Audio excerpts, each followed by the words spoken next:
Hi, welcome everybody. Thank you for joining us. Today I'm joined by my friend Jordan Lablond, who is a very talented illustrator and artist who has done stuff for the Birds of Paradise and CubeCon, amongst many other projects.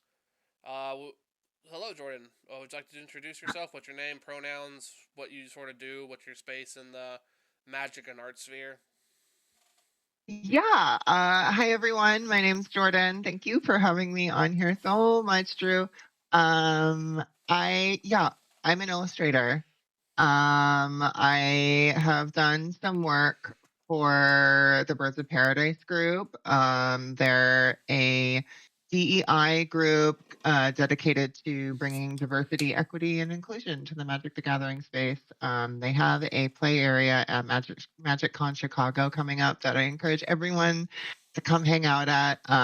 It's easy to spot. There will be a big banner with this big old bird here that I painted for them. Um, yeah, I started painting. Oh gosh. Well, let's not get into the whole origin story. You can find me Jordan Lablond everywhere, first name, last name. I also stream on Twitch. So yeah, that's kind of my whole thing. Oh, and my pronouns are she, her. That's all I got. Okay, cool. Try not to get too excited and just ramble away here. I That could. that's kind of the I've had point. most of this Red Bull. Oh, trust me, So I get it. I have a 16-ounce yeah. Red Bull right next to me. hmm So I got paid from helping some family friends shovel yesterday, and hmm the first thing I did was get some meds I needed because my meds are running out. And then hmm right near the pharmacy, like within walking distance, there's a gas station that like in my part of the world, there's like a nicer gas station called UDF, United Dairy Farmers. Okay. It's still like a gas station kind of thing, but like it's nicer, and all of them have like a little ice cream bar where you can get ice cream from it. Oh, that When sounds nice. And the ice cream is pretty good too, and it's reasonable prices. So like if you're itching, they're also open nearly 24 hours, so that hmm if you want ice cream at strange hours of the day or night or morning or whatever, you can go to UDF and get ice cream pretty cheap. And they might just bump into you at 1 a.m. Mm-hmm. But there's a UDF right near my pharmacy, and I went there. Got They had a buy two get one free special on Red Bull, so I got two. Then I got myself 2 pints of ice cream, one for my mama, one for me. hmm Not a pint, the standard size thing of ice cream. Is Oh. that a pint? I mean, yeah, I think it's a pint. Let's Okay. go with that. I'm an artist, not a mathematician. Neither am I. It's like this is the most amount of ice cream I can get that's actually good, hmm and I got strawberry cheesecake and cookies and cream. Oh, that sounds so good. I have the non-dairy start because I'm allergic to dairy. I know it's so sad. But Ben and Jerry's does a non-dairy line, and I've got some of the strawberry cheesecake in my freezer right now. I'm lactose intolerant, but I'll give up ice cream when I'm dead. Mm, yeah, it was a tough one. But especially right now, I don't know if you've kept up at all with like all the legal battles that Ben and Jerry's is going through because like the people that own them are like one of Trump's like tech oligarch people. Yikes. Like is part of the parent company that owns Ben and Jerry's, and Ben and Jerry's has always been a very like dedicated to social justice and all of that, and they're in a legal battle with their owners over like what they can post about Trump and stuff online. It's very stupid that they're being censored, but my little like ass, I'm just like, I'm gonna buy some Ben and Jerry's to fight the fascists. Yeah. I'm doing my part with the ice cream. I don't. I know UDF is more traditionally conservative, but not modern conservative, hmm and their general Yeah. politics are more I centrist. mean, it. hmm So like not great, but like for the prices and helping this the general local economy since they're a local brand, it's like Yeah. It's hard to try and be ethical in this world, right? there is no You ethical know, consumption under I don't think there capitalism. is. Yes, amen. Ah, so where were we? Let's get back to the art. Oh yeah, 1 minute. I have some people messaging me, and I'm not on enough Red Bull, so just like I'm a little bit spacing out. Okay. Yeah.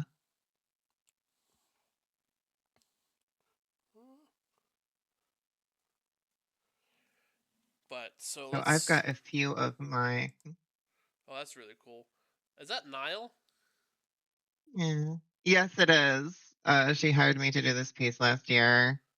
Neat. Who's the person? The other person. So yeah, it's actually my husband. I just needed a man, Okay. and he's the, he's always available in my household, of course. So it's not specifically supposed to be him. It's supposed to just represent, you know, the theme of this piece. I call this piece River Song, and it's about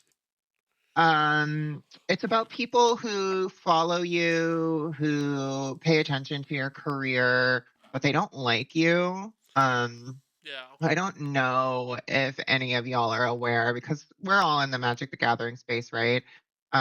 There's like entire subreddits like free magic dedicated to hating on women and trans people and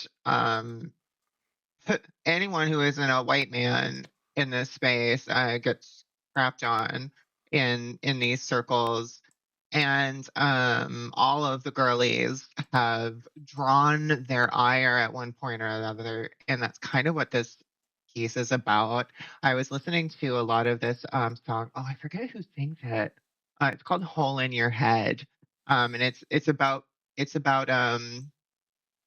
sometimes people follow you because they support you, they want to listen. And sometimes you're this voice that just gets stuck in their head and it rankles them. You know, it makes them angry. Hmm. And that's what this piece is about. Okay. So we've got our siren here. Her siren song is going into the character's ears, and then we see under the water all of these other bodies underneath her domain of other unfortunate people who have been lured into Yeah, the river. I've done something similar to that before, a bit less with less meaning to it. I did a Lake of the Dead proxy slash fan art that has like a similar vibe to it. Yeah. Oh, I want to see. Let me see if I can pull it up without causing a fit. Uh, go to. Yeah, I go deep. I go pretty deep with my pieces. Um, Lord knows they take long enough to create. I'm sure you understand. So Yeah. I get into it. If I'm gonna have to sit with this piece for like 80 hours, the head canon is well developed. I'm not sure if it'll show up on stream or not, but it's it's loading. So that's what that looks like. Let me try to zoom in a little bit. Oh wow, this is beautiful. Thank you. But yeah, see, there's the siren with a crawdad hanging out of her mouth. It's either a siren or a corpse, one of the two. Yeah, And then yeah. there are two bodies in the background, and then there's fish floating around. So good. Ooh. I love how like she's I love your work. Thank you. I love the way you work in black and white. So I actually my part of here's some Jordan lore. I went to undergraduate at University of Maine Orono, and I actually did do an art program, and it was printmaking. Oh, So they cool. didn't teach like my school didn't teach anatomy. It didn't teach illustration. So I usually say I'm self-taught, but I did learn the processes of printmaking and stuff. Okay. And your work reminds me sometimes, especially when you do the black and white, it reminds me of a woodcut. Yeah, So cool. I've gotten that a few times. It's hand Yep. drawn. It's with like ink and pen and Posca pens. Hmm. Yeah, it's the way that I mean, you're really limiting your you've got the limited palette and the limited like materials. So I think that's what gives it that vibe, but it's so cool. Yeah. Beautiful work. I also feel like I'm not very good with color pieces. Are you kidding me? I was looking at your quivers with the rainbow. Incredible. those those are kind of the exception, as Mhm. how I do them is I start them off as kind of a black and white thing, or I start them in such a way so that um like all I have to do is just color it in. Like I Mhm. do all the Yeah. I do the line work first and all that, I mean, and then the colors I keep it's fairly simple because all I have are Posca pens, just because yeah. that's what I'm comfortable with. Mhm. And You're so good with them. thank you. Um, Oh, so I just I I keep looking at this one that you did. I think it's the Kindred quiver is what it says. yes. It's, that one's my favorite. I love the way that you separated it all into the panels Hmm. with the white. It's so pretty. Thank you. That one was Gorgeous, for gorgeous. Viral Drake's Cube. Oh, it's for that's so cute. Get like a special little organizer for your cube. Love That's it. that's actually the second cube one I've done. The first cube one I've done was an Esper quiver for Noah Mickles' Esper cube, Oh, cool. which was one of the Oh, cubes. I think I've seen that. Yeah, it's one of the cubes featured in CubeCon last year. Yes, I think yeah, he showed it to me in person. It's beautiful. Yeah, it's pretty nifty. KubeCon was incredible. It was quite nice. Having that opportunity was incredible Yeah, too for me, like personally. Yeah. I bet. I want to be a featured artist on one of those eventually, but You did some of the tokens, right? nope.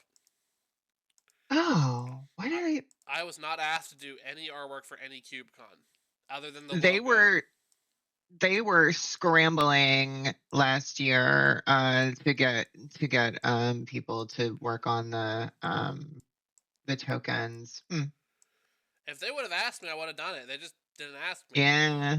I offer to do stuff for them, like digital work, tokens, playmats, the whole works, and I offer to do it fairly cheap just because like I want to be involved and I want to have it Mhm. as like a resume piece. Like I did this for this group Yeah. because I did their logo, and if they keep using the logo, I'd like to um like keep the work in house. Yeah. Yeah. And they just never said anything. Well, I people ask me sometimes for like recommendations and stuff, and your name will be on my lips. I appreciate it. I really appreciate it. That's the most I can ask for. Let me see if I can. Oh boy. I'm trying to hope Photoshop shows up on. It does not, so I have to. Yeah, stream Yeah, is possibly. Photoshop like um oh, it's resetting. Yeah, okay. That Um means I can't do Photoshop. That's whatever. I'll just. Usually for Photoshop, it I always had to do like a display capture because like it was weird with capturing windows. Yeah. Clip Studio doesn't do that to me though. Let me.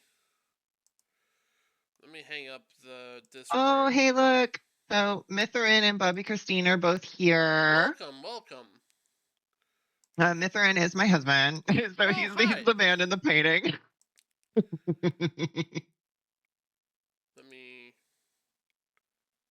Oh, you're resetting the live. No, I'm just doing this. So it won't let me Okay, work on cool. Photoshop, so I'll just do the thumbnail later. But I can do this and see what I'm Okay. working on, and this should show whilst I'm working. Okay, perfect. Yeah, he's not this jaundiced in real life, I promise. Yeah, I've got my painting of Niall up. Hmm. So I can switch between seeing what I'm doing and seeing what you're doing, and then keep Discord up the entire time so that it buffers the right way. Yeah. It's It looks like finicky. it switched off. It looks like it switched off of my clip studio again. Got it. Black. Also, yeah, I hope you're feeling well, Bobby. I know you've been going through it a lot. Been trying to share and such when I can.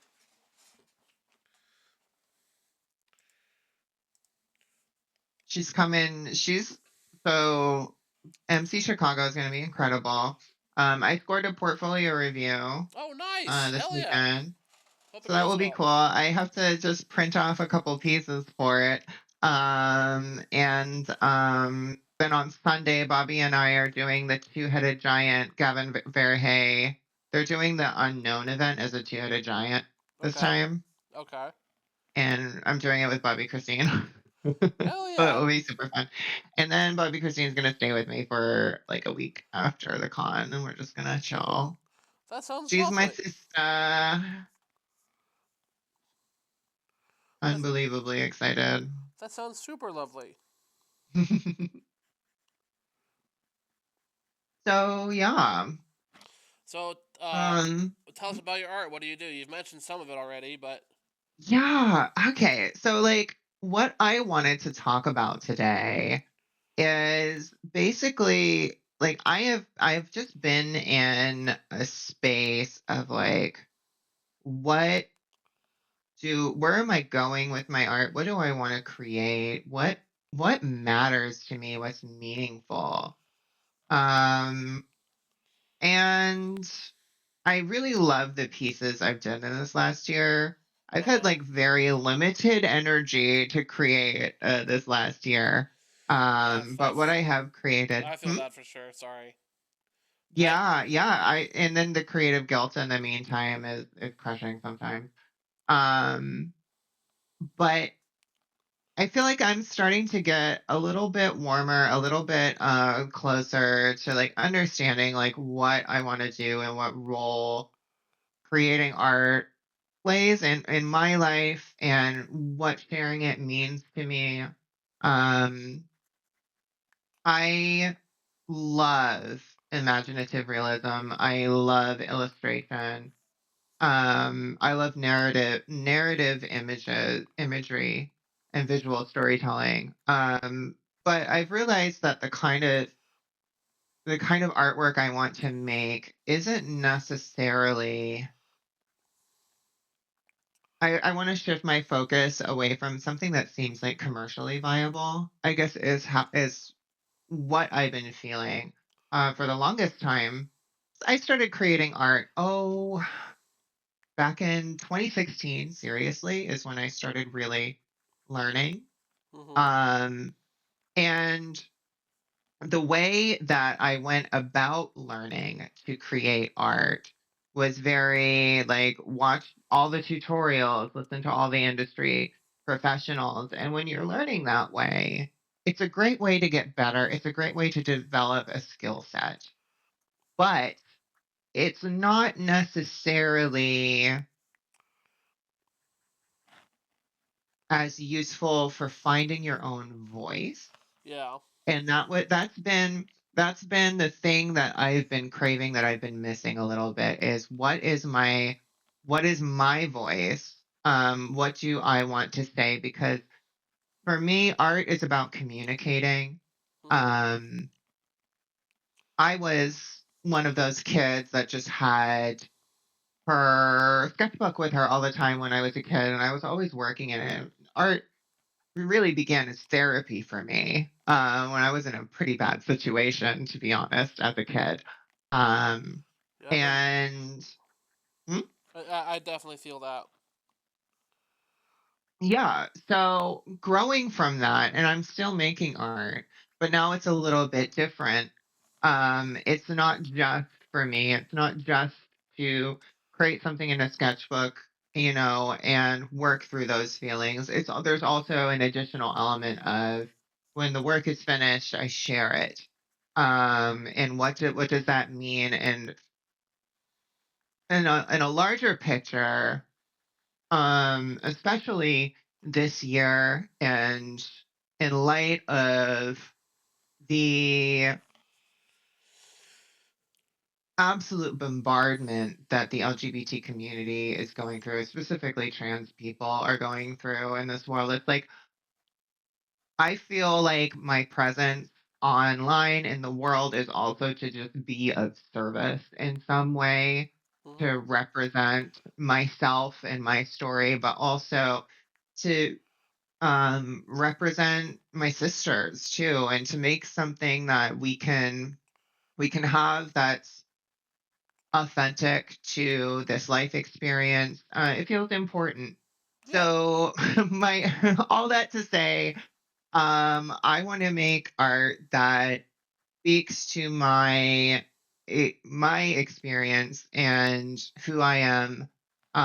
It's very queer, it's colorful, it's just so LGBT. And that feels so important right now, and it's what has been bringing me joy. So that's kind of where I'm at. Hell yeah. Um, I, my I, long-winded response. no, it's fine. That's perfect, actually. I I'm kind of in the same boat, only less trying to make queer stuff and more trying to make neurodivergent stuff, like stuff like I like, Hmm. and that like speaks to the ability of neurodivergence. Yeah, I yeah. I would do more queer stuff, but I'm at least to the family and such. I'm still in the closet, and I live with my grandmother, she's a lovely lady, love her dearly. Hmm. She means very well, but she's more like traditional Christian, Yeah. so I don't want to risk. Oh, I'm familiar. Yeah. I don't think she'd kick me out if she knew I was bi and non-conforming, but also I don't want to tempt things. Yeah. That's a difficult place to be in, Yeah, but we do what we have to survive, you it know. works. But Yeah. I can do like mental health stuff as much as I want. No one gives a shit about that.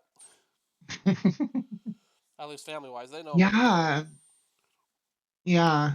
Yeah. Um, so yeah, that's where I've been at. And making art feels like something I can do that's good for myself, that's good for my brain. Good for your Honestly, it's soul. calming.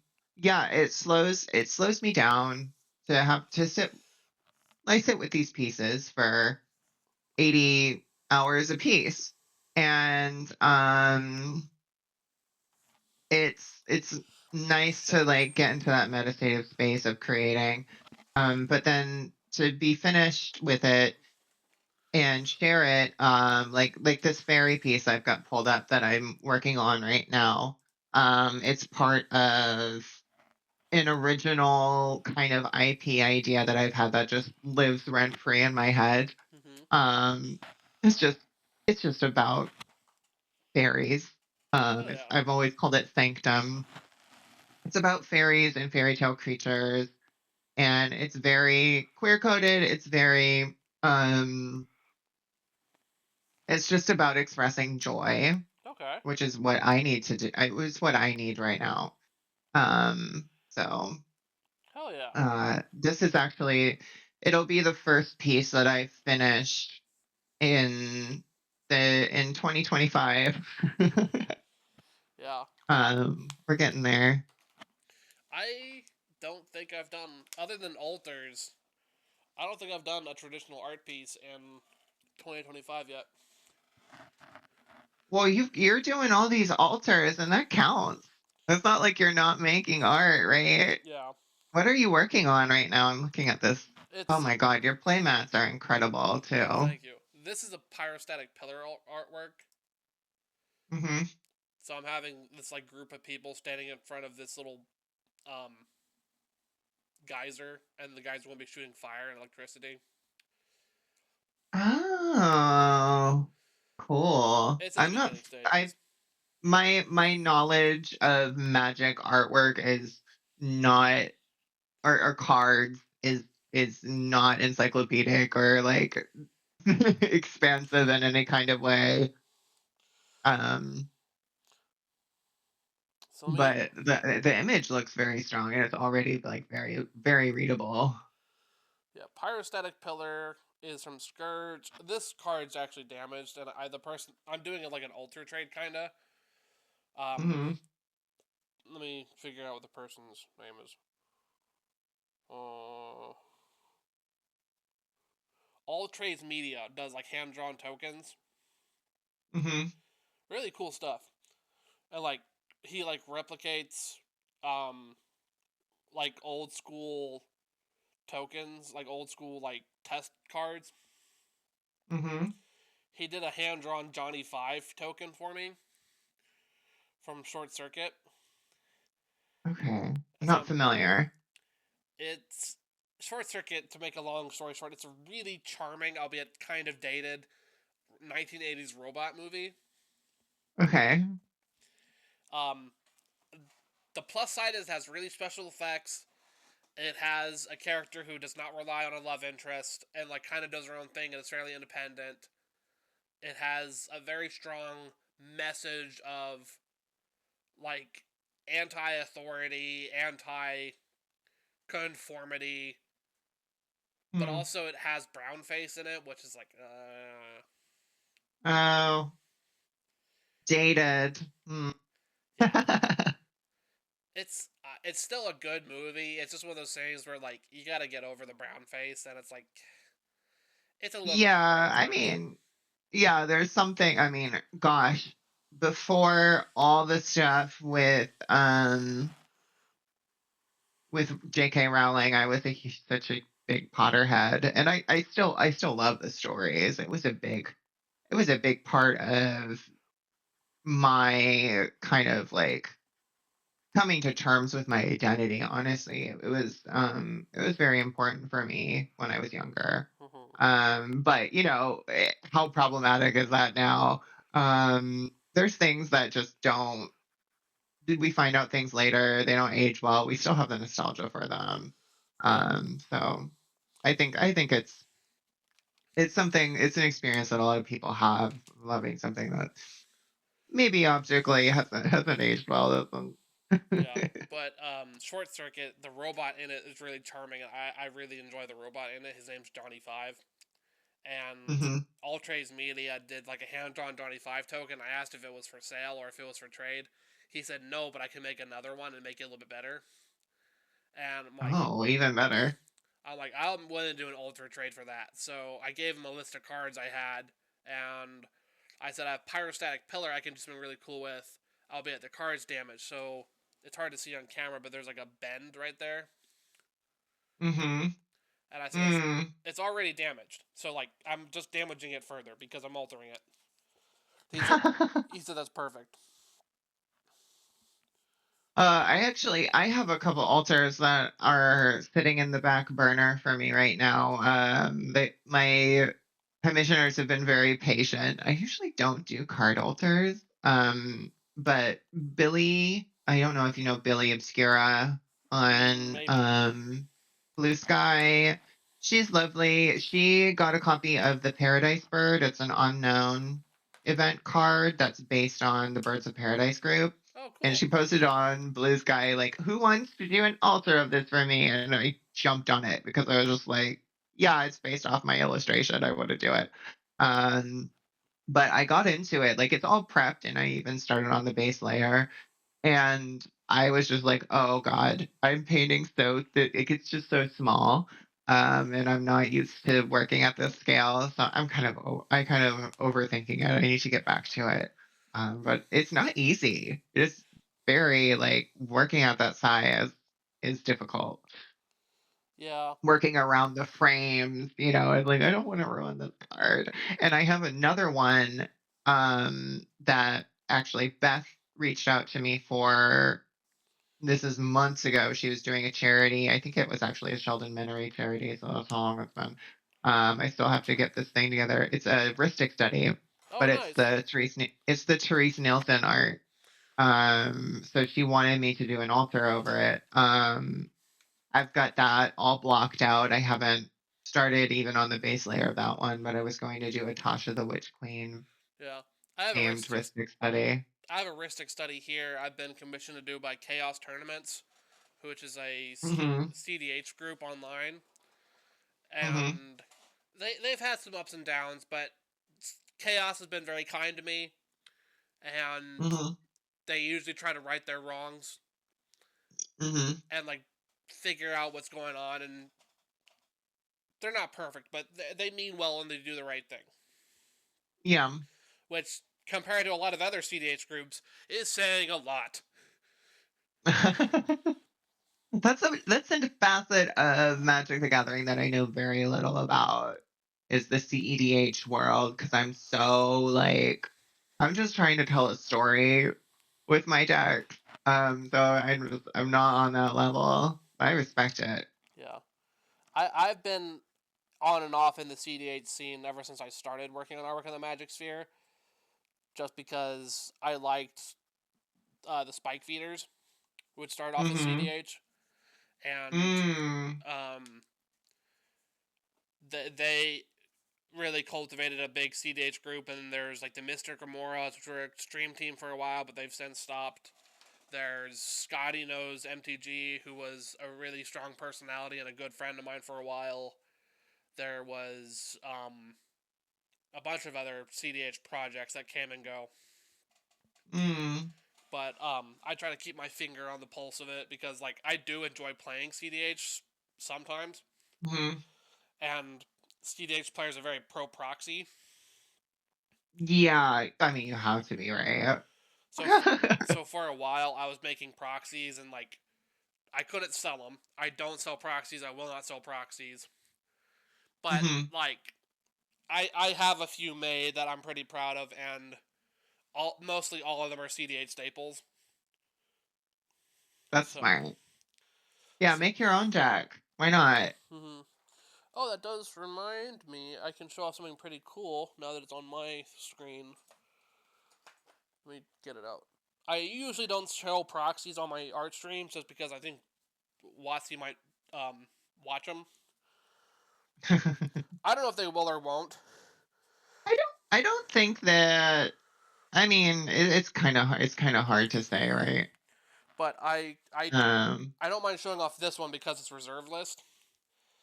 Mhm. So like they're not going to print it anymore. But there's a Mhm. proxy version of my Lake of the Dead.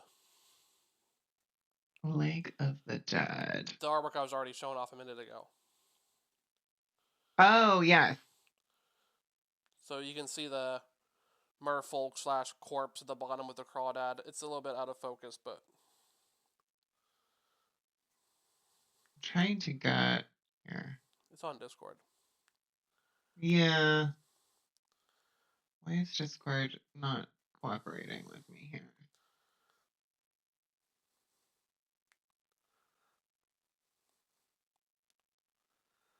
I'm trying to get it to focus.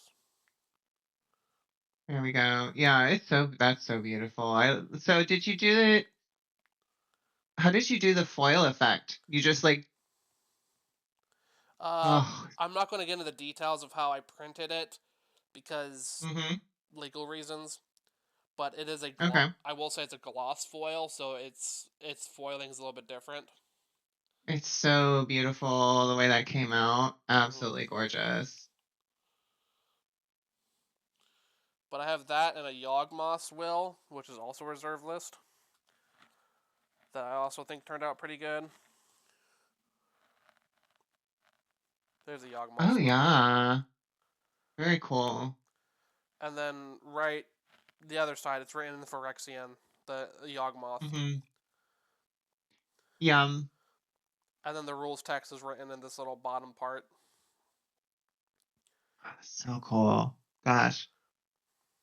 Um, But I think it looks like did a you secret rare do card. did you do art for that I remember Ben Makes Stuff did Yes. like Yes. yes, okay. That one I It was like timing off in the back of my head. I was like, I've seen your art in those. yeah, I made a zombie artwork. I'm not gonna get the full artwork. Little Well, token. I can. I'm standing up. I'll get the finished artwork. I have it on display in my office because it's one of my proudest pieces. Yeah, But that's the zombie artwork, I love it. and then the So actual cool. the tokens down there, and I've assigned pacifism from Ben. Oh, and you've got the pack. Yeah, That was such a cool project that he did. yeah. I met him at actually I met him a couple times now, but the first time I met him was at Commander Shield I'd love in to meet him in person someday because he's been a very good friend of 2023. mine. Yeah. I have a special foil of the zombie token. Let me pull it out. I have to pull it out of my personal quiver, which looks like this. Gosh, that's so cool looking. Is it a white quiver? It's a black quiver because they didn't have the white one out yet. Oh, and then you just use white marker. Okay, Mm-hmm. cool. White Posca. So I want to show off this zombie token, and then I'm having a weird stomach issue, so I'm gonna use the restroom after I show off this token. Okay. I'll just let you work on your artwork for a few minutes, and then we'll just run the episode Yeah, live. just pull up. But there's this, You. Oh, I love this. Gorgeous. yeah. Yeah, he did. Yeah. So that's a I love special that it foil. looks like it's got that movie poster kind of idea too, with the Mm-hmm. way that you framed it. It's very cool. Yeah, I love that style. yeah. I'm super proud of it. It's one of my favorite tokens, Hmm. and Yeah, you should be. it's a remaster of a zombie token. So I've been doing magic artwork on and off since like 2015, 2016, Hmm. and I've not published a lot of it since like 2018, but I have been working on it for Hmm. longer. Yeah. So that zombie is a remaster of this zombie, at least the artwork. Oh, okay. He's pretty cool too. Yeah. So I'm going to switch cameras to your artwork, and I'm going to go use the restroom. I'll be right back. Great.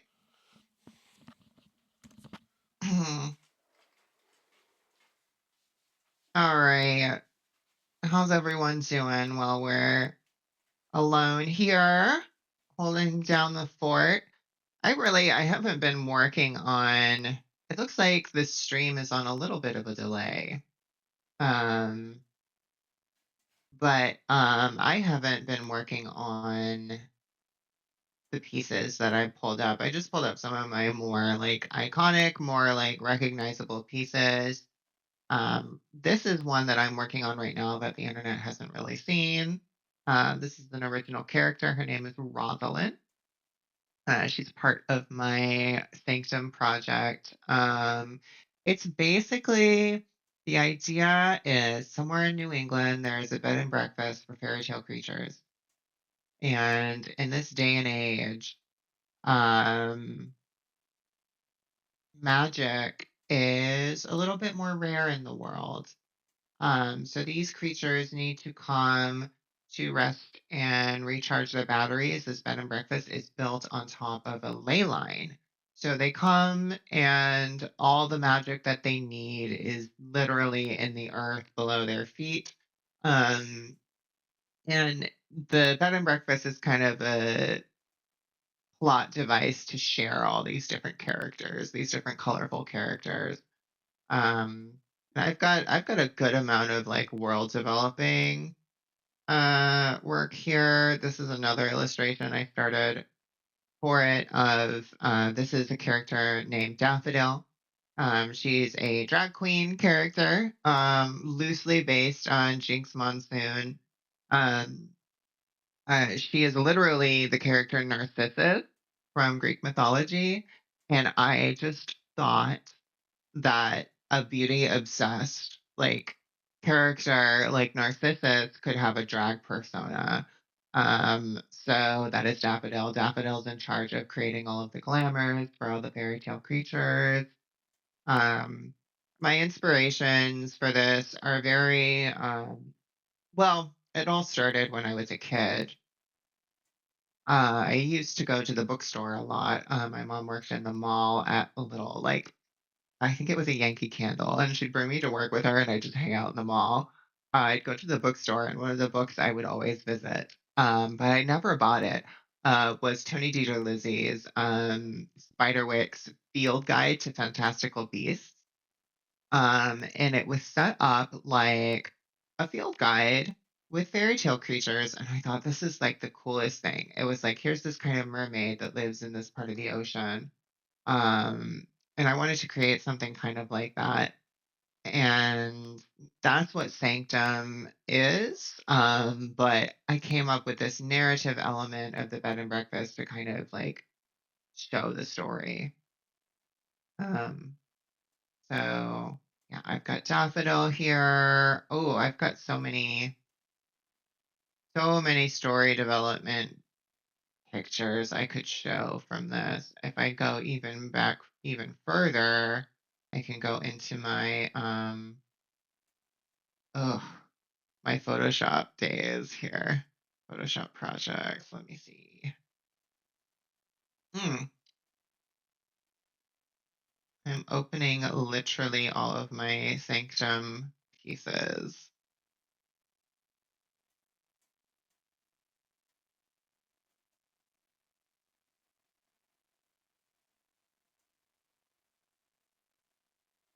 There's a way to kind of collect all of my ideas into one place. There's one in particular I'm looking for here that is not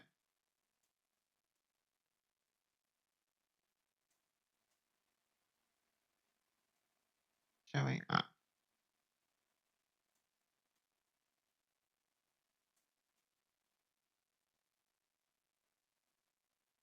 Whatever, it's fine. So these are all older pieces. This is from around 2018, probably 2019.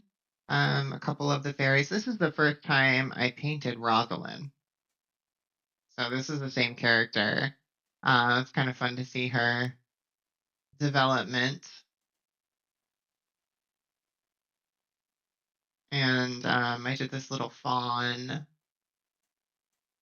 And this is Rosalind's sister, Belladonna, very outsider. I love this character. She's kind of based off of Deadly Nightshade. And she's got these stingers. She's my little non-binary fairy. Non-binary fairy. Ooh, it rhymes. Rolls off the tongue. So yeah, that's been a little like thing that just lives rent free in my head.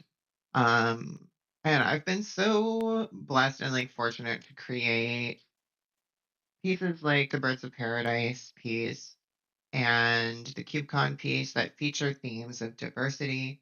Um, and that really means a lot to me. And that my work would be associated with those themes and people would specifically seek it out because they want something. It's cool that that's part of my messaging because it's not something that I necessarily I'm back. Sorry about that. thought would be. Yeah, hi. I've just been rambling about art, Perfect. going So over my pieces. you might have mentioned it already, but tell us about your art. How did you start doing it? What's your sort of inspiration? You mentioned it a few times. Yeah. Okay. Yeah. So my art origin story, it starts as a kid, right? I always had my sketchbook with me. Um, I grew up in a really weird way. So I attended this weird school. It was a cult. I grew up in a cult. Oh That's no. Oh that's the no. origin story. I grew up in a cult and I was a trans kid growing up in this, and it was very psychologically like bombardment every day. I was threatened with conversion therapy was part of my curriculum. My family was constantly threatening to send me away if I messed things up.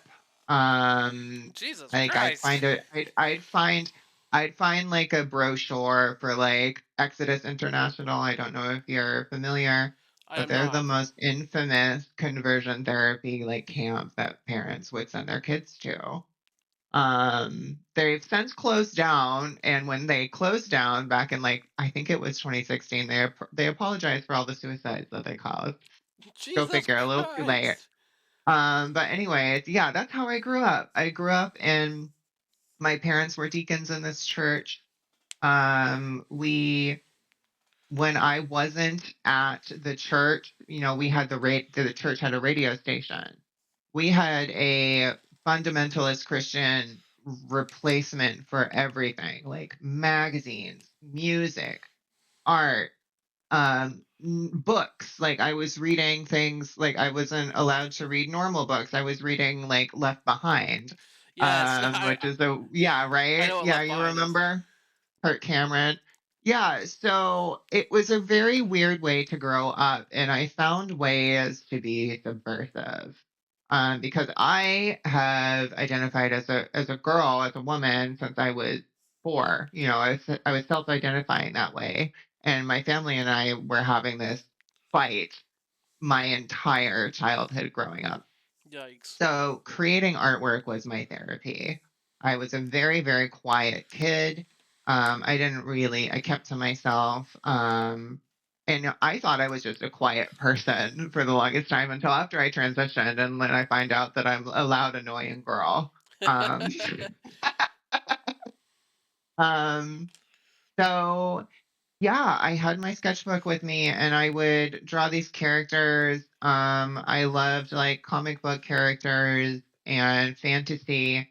And I would read a lot of fantasy. Once I got old enough, books was kind of like the blind spot for the weird fundamentalist filter for the world. So I was able to read things that my family probably wouldn't have wanted me to be reading.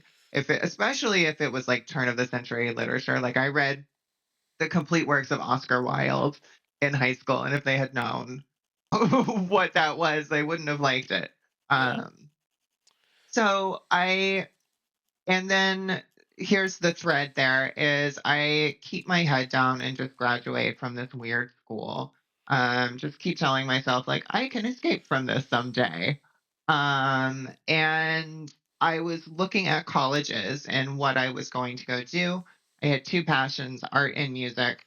And Christians are actually pretty into music. They have their own curriculums for that in their Christian colleges.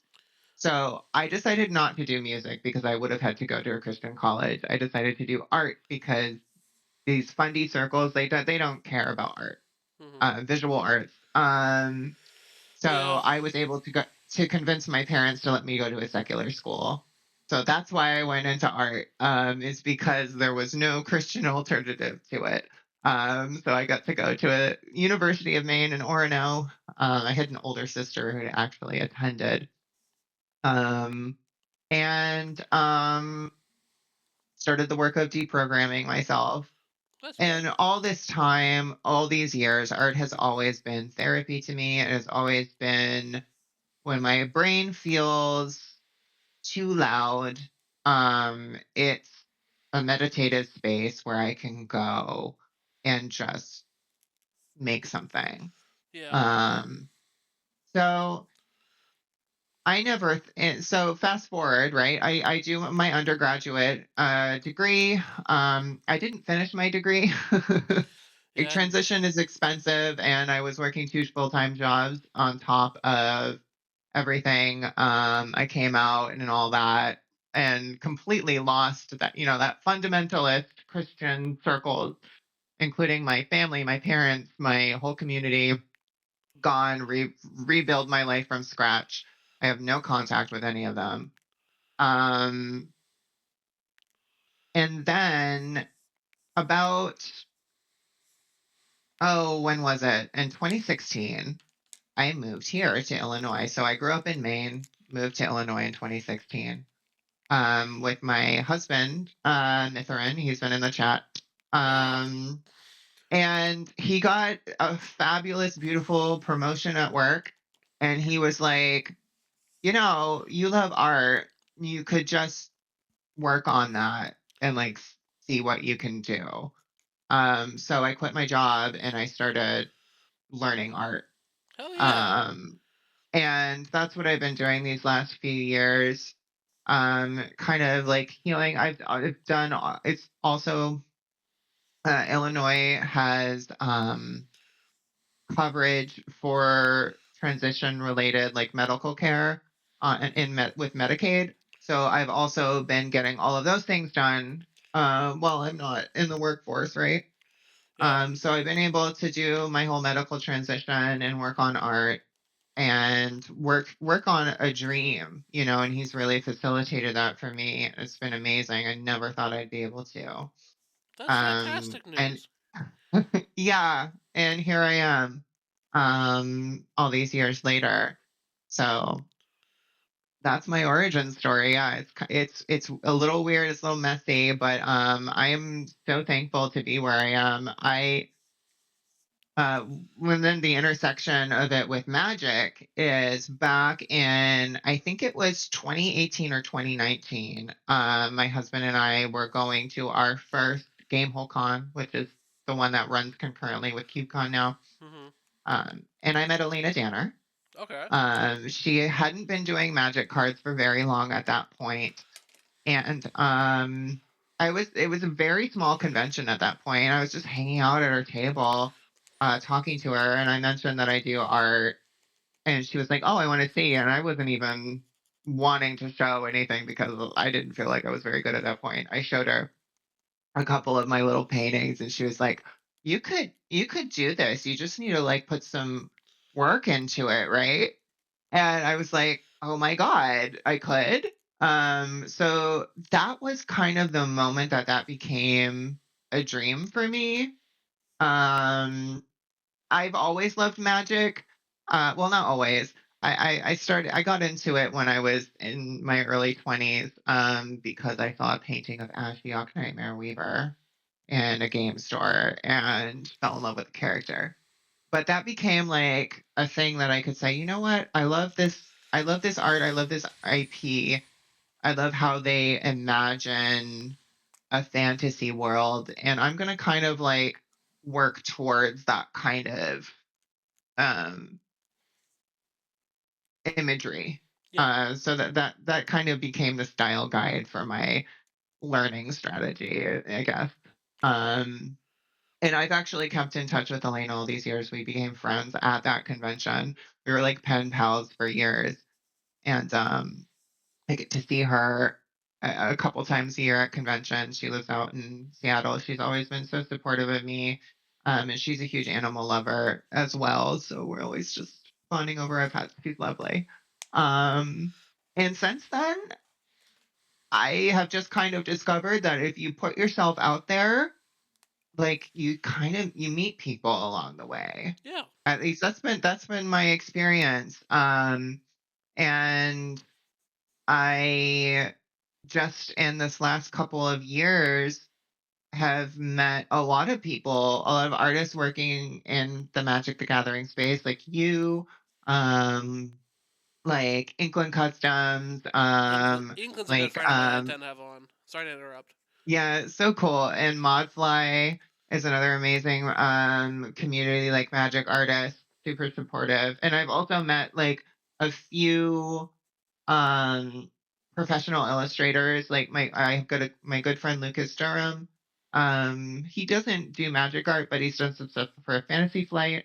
Um, he works for a video game firm in Chicago called, I think it's Scientific Games. I think they make slot machines. Anyways, I even for magic people, like I got a New Perspectives grant a couple years ago, not for the last MC Vegas, but for the Vegas before that. Mm-hmm.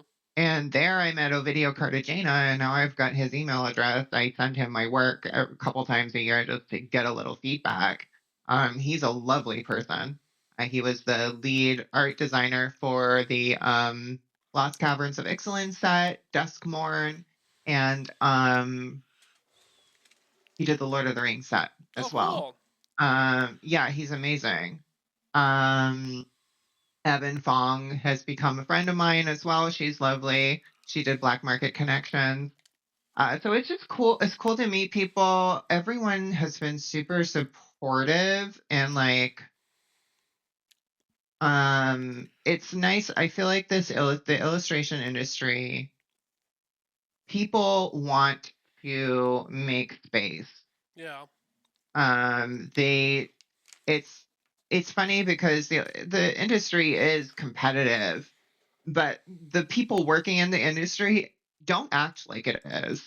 I haven't gotten a whiff of that. Maybe that's there, but I guess the people I've been meeting are just like they do this because they're passionate about it, and if they can help someone else achieve whatever their visions or goals are, they'll do it. You know, Crystal Sully is another amazing person that I met through doing this stuff. So I've had some really cool opportunities. I've been in the room with some really cool people, and it's great. The hard part of it is like it's so much work too. Yeah, I feel Like that. going from being like, okay, I just want to be an illustrator, and I don't have the skill set. I don't have someone to teach me. I don't have a structured environment to learn. It's really just me, and it's just what I put into it. That's rough to get there. And there's been other things I've been dealing with these last few years. I did all of my transition surgeries as recently as I just actually had breast augmentation like 3 weeks ago. Hey, good for you. Also, hi, Bones. How are Yeah. you? Sorry, one of my regular viewers is in, so I'm saying hello to them. Oh, hi. Hello, hello. I so yeah, But all yeah, of that's congrats on the been surgery. yeah, it's been a lot of healing and just I've been steadily working towards my own like in a very holistic kind of way, working towards my growth just as a person. Hmm. Um, healing from my horrible traumatic upbringing Yeah. and all of that, and also like learning art at the same time has been fun too. And it's been part of that. So that's how I'm looking at it right now is that I've been on this like very like I can't really compartmentalize like okay, this is a career or something that I've been working towards because I've been doing all this other stuff too. Um yeah, and Cool. that's the everything everywhere all at once. Yeah. While you were talking, Of it all. I finished a pyrostatic pillar. You're so fast. I've been watching and it's incredible. This one's fairly simple, just Damn. because it's a fairly it's a fairly simple piece. Yeah. The mark making is really nice. Beautiful work. Hmm. But I'm gonna gloss that, Cool. and that's that one done. Um, I've been liking making these more minimalist pieces on altars, though they don't always sell well. But if I can offer to make a trade with somebody, with like, I'll trade you something really cool for an exchange of something really mhm. cool. Most of the times they want something where like it's my style, so Mhm. I can kind of get away with doing something a little bit weird or a little bit more abstract. Mhm. I feel like it works really well though. Like it's simple, but it's effective. Yeah. And that's hard to do. Like I tend to overwork. Like talking about how I spent like 80 hours with a piece, but sometimes it's more than that. As actually a note I got from someone was like, you should use some bigger brushes. I Jason Rainville a couple weeks ago, he was posting on Blue Sky. And he was really just responding to all of the executive orders that have been like banning Yeah. so many facets of trans people's lives. And he said he was wanting to help, and he said, if there's any trans artists on Blue Sky, hit me up. I'll give you a portfolio review. So I slid into his DMs right away. I got tagged in it by a couple people. It was really cute. My friend And Evelyn was in it too. he sent me some very thoughtful feedback. And he actually was looking, he did a paint over of my KubeCon piece, and it was so useful to see. Like, I love this piece. It's very successful. It does what I wanted it to do, but there's obviously things that like could be better. Hmm. And it's nice to have someone who has developed their eye, their critical like thinking of like how to craft an image. He suggested just a few simple edits that would have helped the flow of the piece to just be a little bit more punchy, a little bit more impactful. Hmm. Um, and one of his suggestions was like use bigger brushes, maybe just a little bit bigger. You don't have to use these tiny little. I think I was using like a little pencil brush for these hands, and they came out really well. But so useful. Getting feedback Yeah. is hard when you're a self-taught artist going from you don't have a community of artists around you to reach to pull from, say, hey, could you look at this and tell me like just look at it and respond to it, or let alone give like a paint over or something. That's something that happens in like classrooms, Yeah. when you've got more of that structure or when you're a working professional. But for us, um, getting to that point is hard, and there's so much learning that happens in the industry, in the Hmm. commercial illustration industry. There's so much learning that happens on the job, but getting to the table is a huge barrier. Yeah. And that's kind of where I'm finding myself now. Is like my work has developed to a certain point where I'm starting to get some opportunities, um, starting to get um people are starting to notice like what I'm doing. But I still like I need another pair of eyeballs Yeah. to hit another point of growth, really. The hard part for me is I do a lot of different art stuff, but just I have to do what makes Hmm. money. So my art style Yeah. is all over the place. So whilst I'd Hmm. I'd love to do more pieces like this orc army I did, Oh, good. which I think turned out really Ooh, well. you have an orc army. Do you sell this? Yes, I think it's free on my Ko-fi. Let me check I okay. I need. Ooh, I because need one of these. because orc army is not copyrighted. Yeah. Let me check my Ko-fi quickly.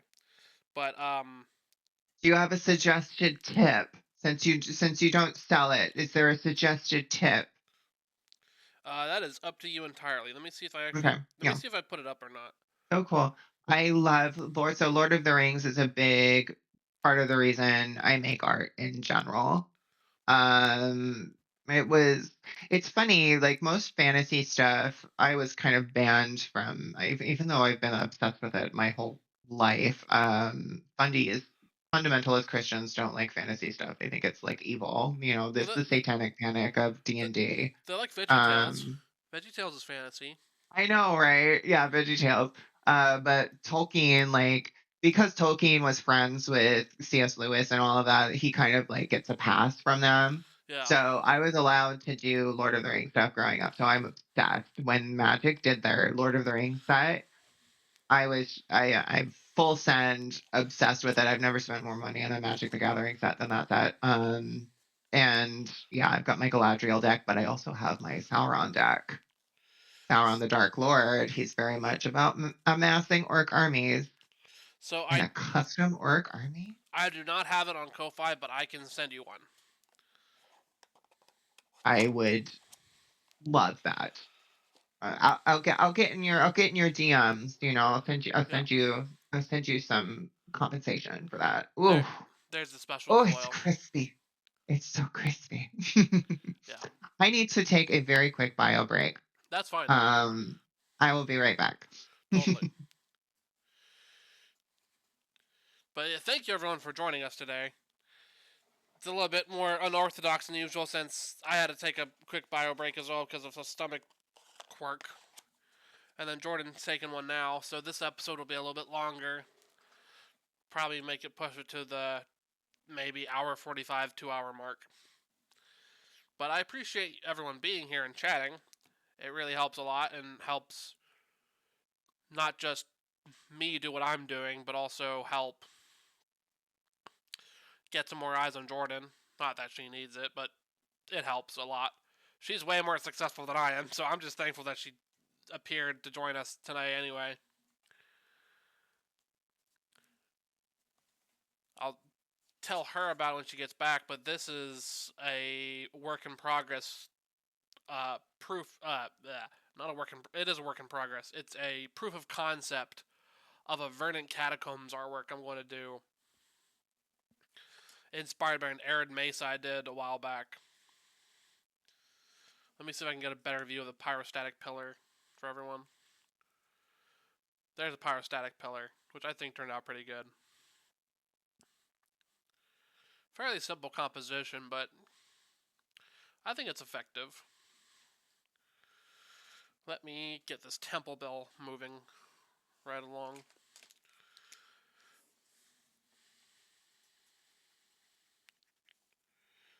This temple bell is going to be a Taco Bell temple bell because my Taco Bell altars always do well.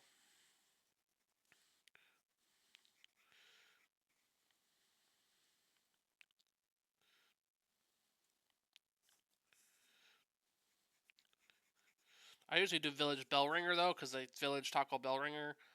But I had a spell temple bell that I'm like, yeah, I'm not doing anything with this. I'll do a Taco Bell. I've used Taco Bell altars to pay for Taco Bell before, and that's a pretty good feeling when you can translate one to one. The hard part is just drawing the Taco Bell logo, which is. Okay. Oh, Oh, you're back. sorry. I'm back. I was saying how I finished the pyrostatic and showed that off a little bit more. Then I was showing off this, which is a proof of concept / work in progress for a Verdant Catacombs altar I'm going to do.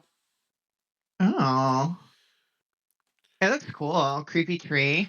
Yeah, I did an Arid Mesa a while back that turned out really cool. Let me see if I can find it. It's one of those super expensive land cards, right? Arid Mesa. It's like 20, $30. Oh, okay. I thought it was one of the duo ones. No, that's my Arid Mesa if it'll show up clearly on Oh my camera. god, yeah, I remember I saw this. It is gorgeous. My camera won't. It won't focus, but it looks kind of like that. It's so smart to throw up your designs on Ko-Fi. Just like have it there available for people. They can tip you, but they can just like download the design too, right? So I have a lot of my stuff on Ko-Fi already. Mm-hmm. It's the hard part is I don't have the Orc Army on it just because I forgot. That's Yeah, right. It happens. that's the hard Hey, that's the hard part about oh, my brain problems is I'll do something really cool and I'll just forget about it. the neurodivergence of it all. Yes, relatable. Speaking of projects that, get abandoned or like you forgot, I'm pulling something up. Oh gosh, I can even find.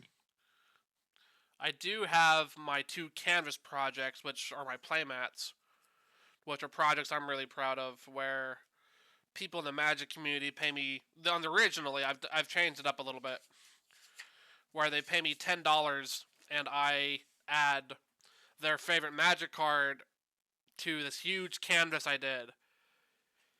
I've seen these. Yeah, they're so good. I like these are really cool pieces, really fun, really intricate, and really stylized. But like, I have no idea how to take these to an art review because it's like it's not meant to be like what you're doing, where it's like a high fantasy artwork. Mm, This is meant to be more of like a mm-hmm. pop art sort of thing, Yeah. and it's also kind of yours tells a story literally, like a visual story. Mm-hmm. Mine kind of Mm-hmm. tells like a meta story. Yeah. Yes, I remember this artwork. I think you showed this off on our first art stream a while back. Yeah. So I'm speaking on things that are projects that didn't end up getting pulled to fruition. So I have done one, two, three. Oh, getting a little lag. I think I have too many windows open and sorry, just let me close a couple things here. So many tabs. Um yeah, so many times. I've done one, two, three, four, ugh, and five different token designs that I just clicked through. Um one for each color in Magic. Then I just chose things that I thought were iconic tokens in Magic. And I only made the angel into an actual token. Yeah. And then I didn't do I did the paintings. You know, here's the elf, here's the merfolk, the dragon, you know, for red, and then the zombie for black. And I should just make the I just need to make the frame. Hmm. You think I've done that? No. The frames are kind of hard to do to like really nail it because you want enough of the artwork to show and like really like Hmm. display what you're doing, but also you don't want it so that the information gets like diluted any. Yeah. So like Here's what I did. my orc army token, it's cool looking. I like it, but it's a Hmm. little where did I put it? I think I put it away. Um, it doesn't. It says orc army in the bottom corner, but it is not a very clear token that is what it is. Mm. Unlike the This zombie. is what I did. This is what I did. What I've been doing for my frames, for my tokens. I do these like little. This is formatted a little weird because I use make playing cards to That's what I print use. them. So it's accounting for bleed room. Hmm. So that's why it looks a little weird. Um, but yeah, this is the frame that I use. It's pretty. It reads pretty well. It Um, it is a little bit hard to and read what token it is, mhm, as well as the power and toughness. It looks very cool. It's yeah, just a little bit hard to read what it is and what its power and toughness is. yeah, yeah. It's tough. But it shows off the artwork really well. So it's like, how much of it do you want to read, and how much of it do you want to? Yep, It's hard. for sure. I'm not a graphic designer. That's kind of a weakness of mine. And then this is the frame I did for my angel token. Oh, that's really cool. Um, yeah. My tokens, I have my frame for them is pretty simple. So like, uh, here's a flying robot I did because Thopter's Oh copyrighted. my god. Yep. So like I have this box frame, and then I have the title at Hmm. the top, and then I have the power and toughness at the bottom corner. Yeah. So I make it clear what token Beautiful. it is. The power and toughness is kind of small, but it's an art card, and then I have my information on the back. Yeah. So it's like that's how we got around it with the Birds of Paradise tokens. Because I actually talked with someone from Wizards art department to make sure it wasn't copyright infringing Hmm. because I'd like to do work for Magic at some point. So I wanted to make sure I wasn't stepping on anyone's toes. Yeah. And they told me as long as it didn't have the mana symbols on there, like none of their specifically copyrighted stuff. And Birds of Paradise is not. obviously the name is not copyrighted by Wizards. So I was able to create, where is that? Right here. This is the Birds of Paradise token I created. It's got some rulers and frames on it still because I'm Yeah. designing all of that. But this was non-copyright infringing, and they said that we had to call it a baseball card size business card. That was the legal, like, you know, workaround for it. And they said that would be absolutely fine. So I did this, and then the card back was, where is my card back for us?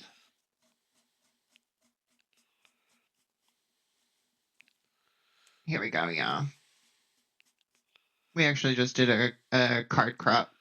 Oh, that's really So cool that was looking. the card back. Yeah, I used the symmetry tool and just kind of Yeah, doodle something. I've done. Use some gradient maps. I can't show them off because they're proxies and like they're proxies of like non. They're proxies of non-reserve list cards. But I use a symmetry tool on some artwork I've done that turns out really trippy looking, and I love doing it. Mm. Yeah, the symmetry tool is magical, isn't it? Yeah, I can send you them. Give me a It's second. funny because for the most part, the way that I paint digitally, I use Photoshop like as an oil painting simulator.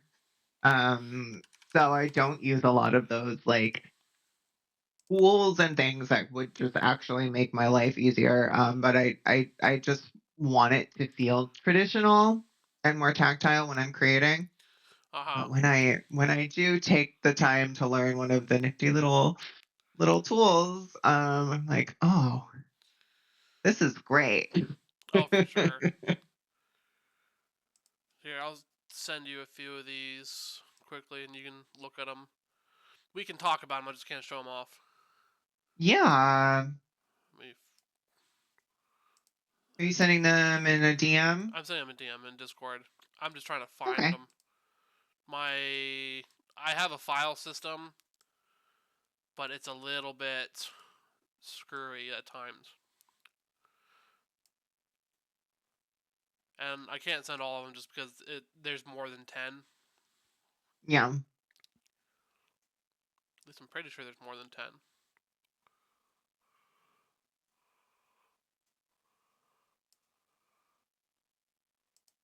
I gave one of these to a magic artist at SCGCon Pittsburgh 2 years Hmm. ago, a year and a half ago, and he really liked it and was curious about how I did it. And I told him, and like I try not to give my proxies out to official artists, but he really wanted it, so I said sure.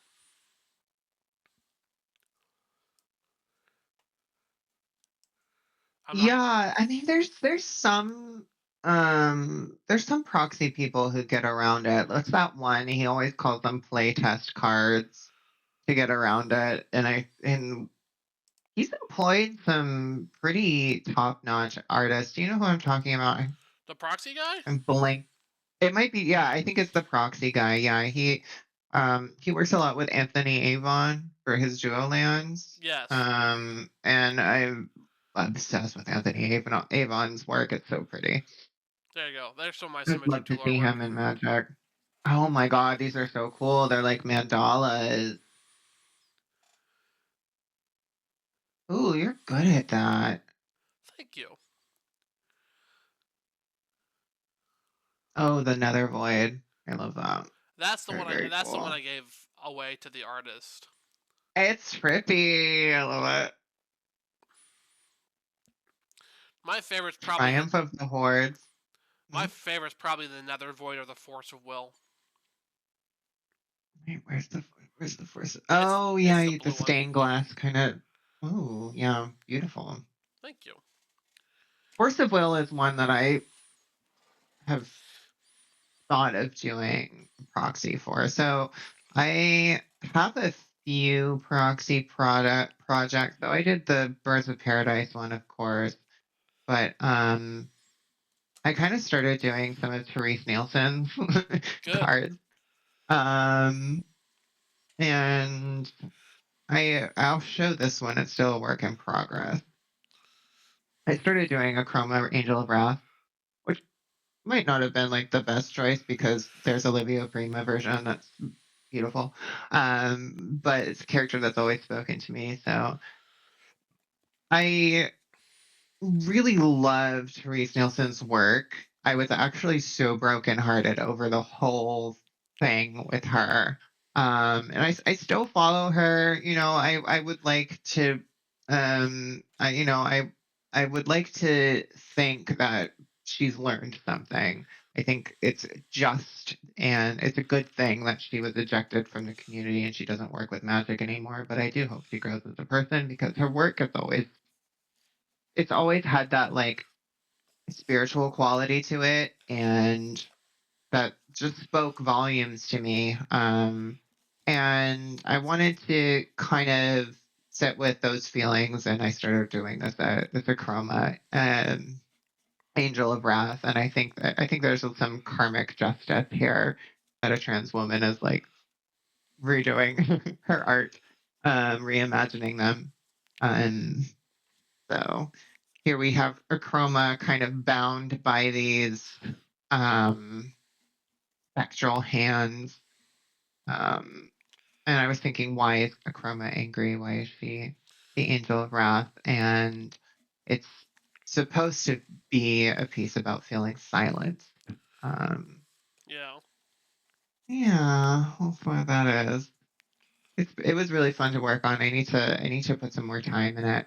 I think the hands pull a little bit more focus than I want them to.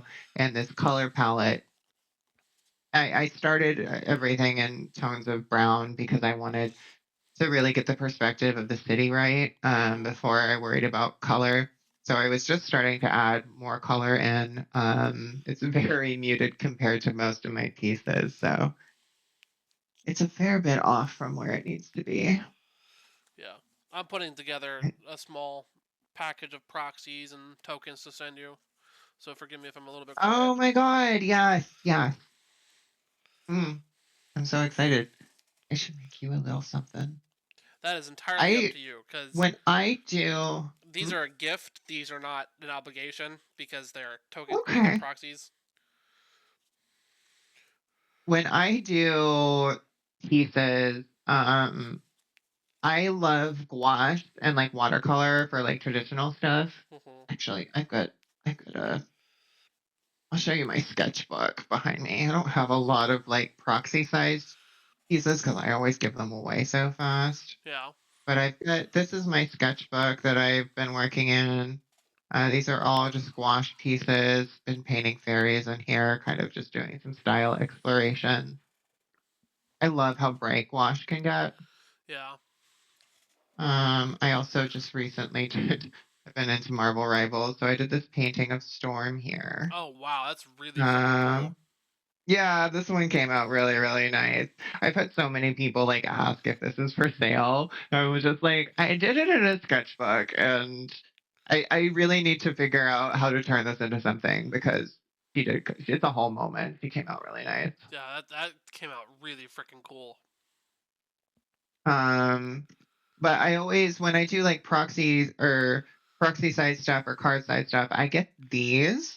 Hmm. It's Stonehenge. This is really, really nice watercolor paper. It's hot press, 100% cotton. And because they're so small, this is like $2. Hmm. And it's got a bunch of sheets on it. They fit into a card sleeve. You just have to trim like the tiniest bit off, to make it fit really well. But this is what I always use, and gosh, it's so much fun to work on this size. I have used. Let me pull them out. They're a bit of a mess right now.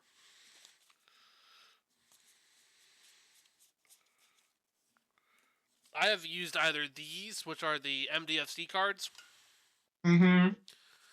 and my friend Dell was very, very kind and sent me a whole bunch of them to draw on. Yeah. So I do like impromptu tokens for those. I made a good few of them at CubeCon. And That's then cool. I also have these, which are like blanks. They're a little bit more. Hmm. They're a little bit more slick than I'd like them to be. I wish they're a little bit more coarse, like your watercolor paper is. Hmm. But like I can still work on them, so I Yeah, can make artist proofs with them. yeah. You know, I talked a lot with Evan Fong about how she does her paintings on artist proofs. What she does is she takes matte medium and paints on the backs to give it a little bit more grit, and then she draws right on that, and she says it's like perfect. All right. So you might try it at some point if you want a little bit more texture on there. She takes a little matte medium, sands it a little bit, and then it's good to go. But that's like a whole thing to just if you're just doing these as like little impromptu things, Yeah. maybe you're trying to move fast, but sometimes they're so hard to draw on, they're so hard to write on the card services. Like it's like they're aquaphobic, Yeah. so they do that weird thing. So you mentioned it earlier, but here's the proof of concept of the Kindred quiver. Oh, that's so cool. So that's the I rough. love this sketchbook. It's so well loved. I love a sketchbook. The I'm sketchbook's obsessed. actually fairly empty, but here's a. Hmm. Oh goodness, my camera moved. I need to fix that. Oh, that's gorgeous. This is a gnome soldier token I made. Okay. So that was a Lost Caverns thing, Yes. right? The gnomes. Mm-hmm. Yeah.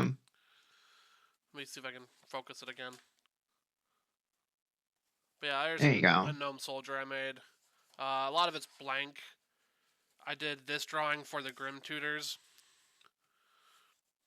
Love them. That's cute. I think they still have it Reminds on a me of shirt. your deck. Cute. A lot of this is blank because She's wonderful. this is a fairly new sketchbook, and some pages I've torn out because they didn't turn out quite how I wanted them to. And whilst I try not to tear out, there's a Kark with a Swan Song token. That's cute. But I love a good sketchbook. Like, and it's supposed to be like messy, It's supposed to be like you're working through your thought process. Like, it's the kind of thing that people want to see. They want to see stuff like this. Like, it's. I always feel like for the longest time I felt like, oh, I can only like post something if it's like perfect and finished and all that. But people love seeing behind the curtain. They really do.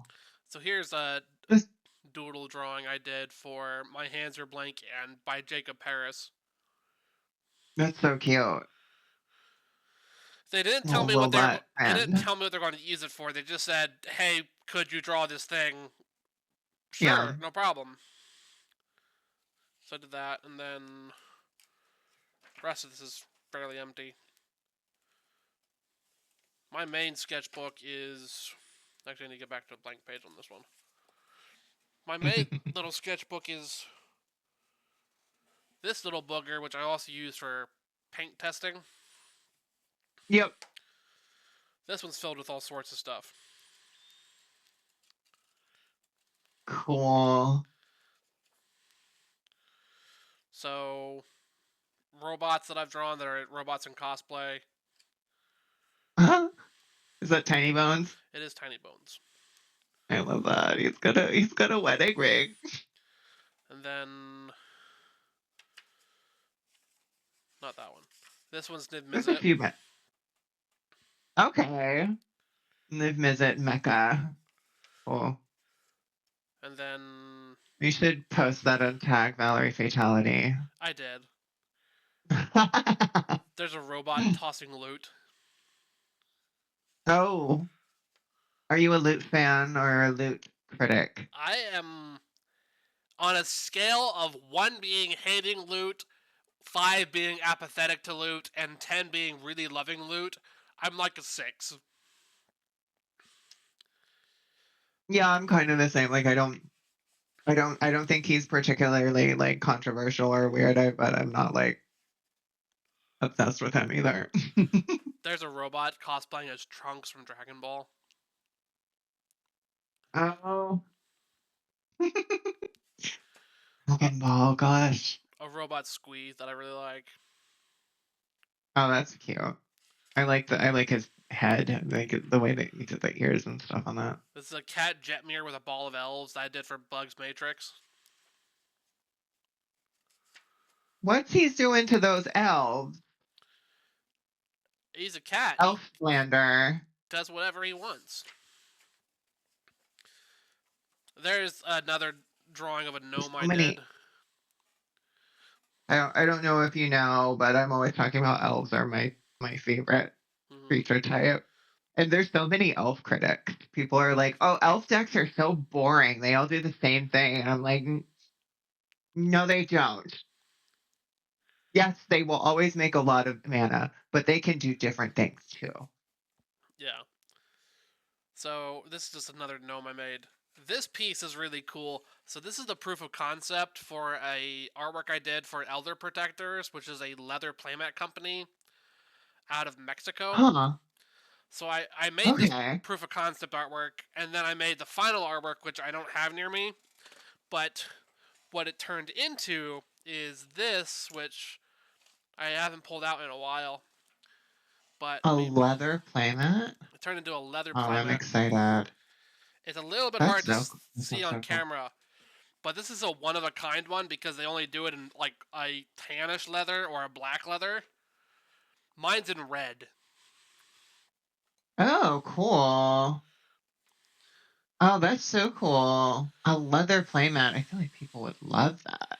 I've never seen a leather playmat. They are very cool and they smell very nice, but they're fairly expensive. Yeah. Neat. They're like $100. Yeah. Is all the printing just like one color on it, or do they do color printing as well? It's all one color. Okay. I think it's So laser it edged. shows the Okay, so it shows so that it is kind of like that's so funny. It is kind of like a printmaking process then if it's just one color and it's laser etched. Yeah, but this It is. makes sense for them to reach out to you. I reached out to them because Oh, you were like, I want this. I thought it'd be really cool to see my artwork on leather, Yeah. and I'm like, listen, I will make you a design for free, as long as you are Hmm. willing to put it on your site so that a playmat can be made of it. Here's all the other Hmm. playmats I've done. I've made playmats for years at this point. It'd be cool to work on something together. And they'd be like, yeah, Hmm. that sounds really cool. We've been wanting to like increase our like artist initiative, like get more artists involved. And so I Hmm. made this piece for them, and then I made another one that hasn't been submitted. Like they haven't put it on their website yet, but the other That's one's so cool. the other one's more Evil Dead inspired. But I wanted to make something more like traditionally fantasy and kind of like Hmm. something that would look The cool on knight and the leather. dragon. Yes, I love it. Yeah. I wish you could smell this. This smells amazing. I feel like I'm transported to the Renaissance fair. I'm in the Yeah. smelling the leather and the boots. Yeah, it's really cool. But yeah, so It lays so flat too. mhm. I'd expect a leather playmat to want to like curl really badly, but that lays pretty nicely. Yeah, it is my favorite playmat I own, but because it's my favorite playmat and like some of my other playmats show off my work better, I only take this to Hmm. events where like I'm playing competitively, not where I'm playing Hmm. for fun. Yum. So like I didn't take it to CubeCon because I was playing for fun and I wanted to show off this Yum. because this is like instantly like what is this? Hmm. Oh yeah, I bet that's a huge conversation piece. Yeah, it was great. I showed Gavin it. He thought it was neat. Oh, he's so nice. I've met him a couple times. I mean, The first time I met him, I am so like I don't know who people are yeah. in the magic community. The first time I met him, I didn't know who he was. So he was like describing his job to me. I was like, that's cool. And I see that he's got like the massive social media following and all of that. I was like, oh. Oh yeah, before I forget. So this is the first canvas I did. So like this is people's favorite magic cards all together. it started over here and then it just kind of worked its way all around.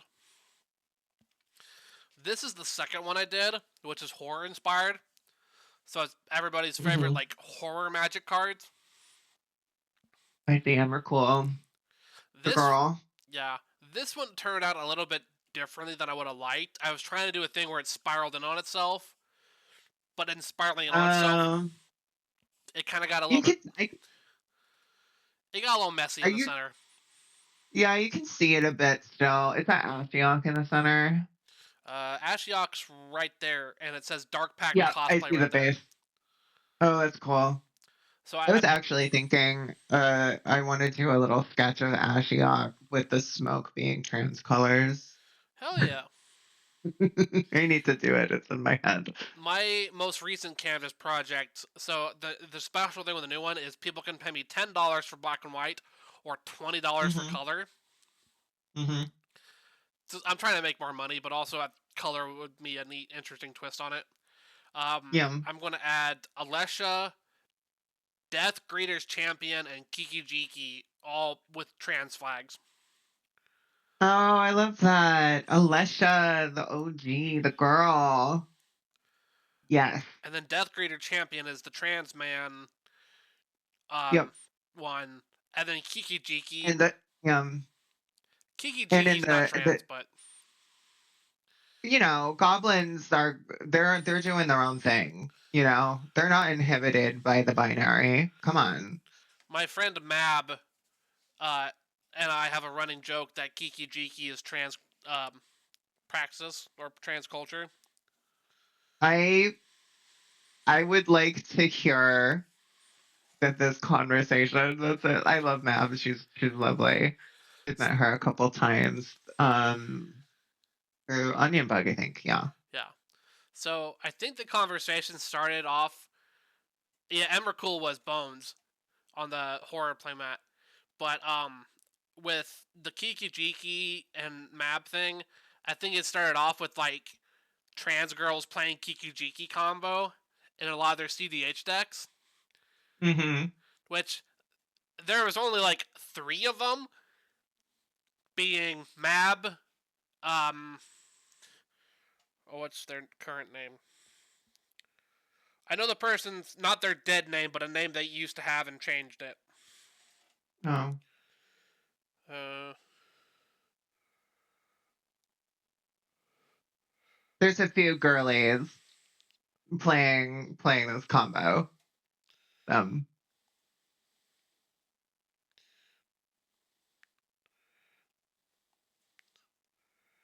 uh, bother, I can't remember her name. I hate that feeling. I know what her name used to be, and like she doesn't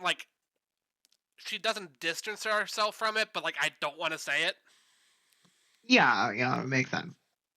I appreciate your sensitivity Yeah, for sure. but she's probably like the second best CDH player I know,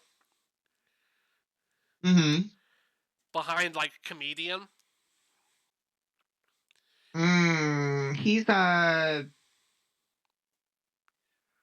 He's Lua's partner. Yeah, fiance, right? yeah. Yeah, yeah. Maybe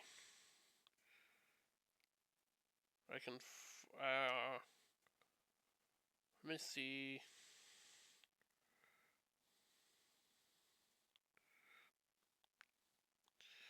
Actually, I know where to find the person's real name. They follow me on Twitter. I just go through Twitter stuff. Oh, Twitter. I I only deleted mine. I'm not deleting mine just because I don't want my name to be used. I totally get it. I totally get it. Dave Burton. Okay. I don't think I've met them. Yeah, Dave Burton.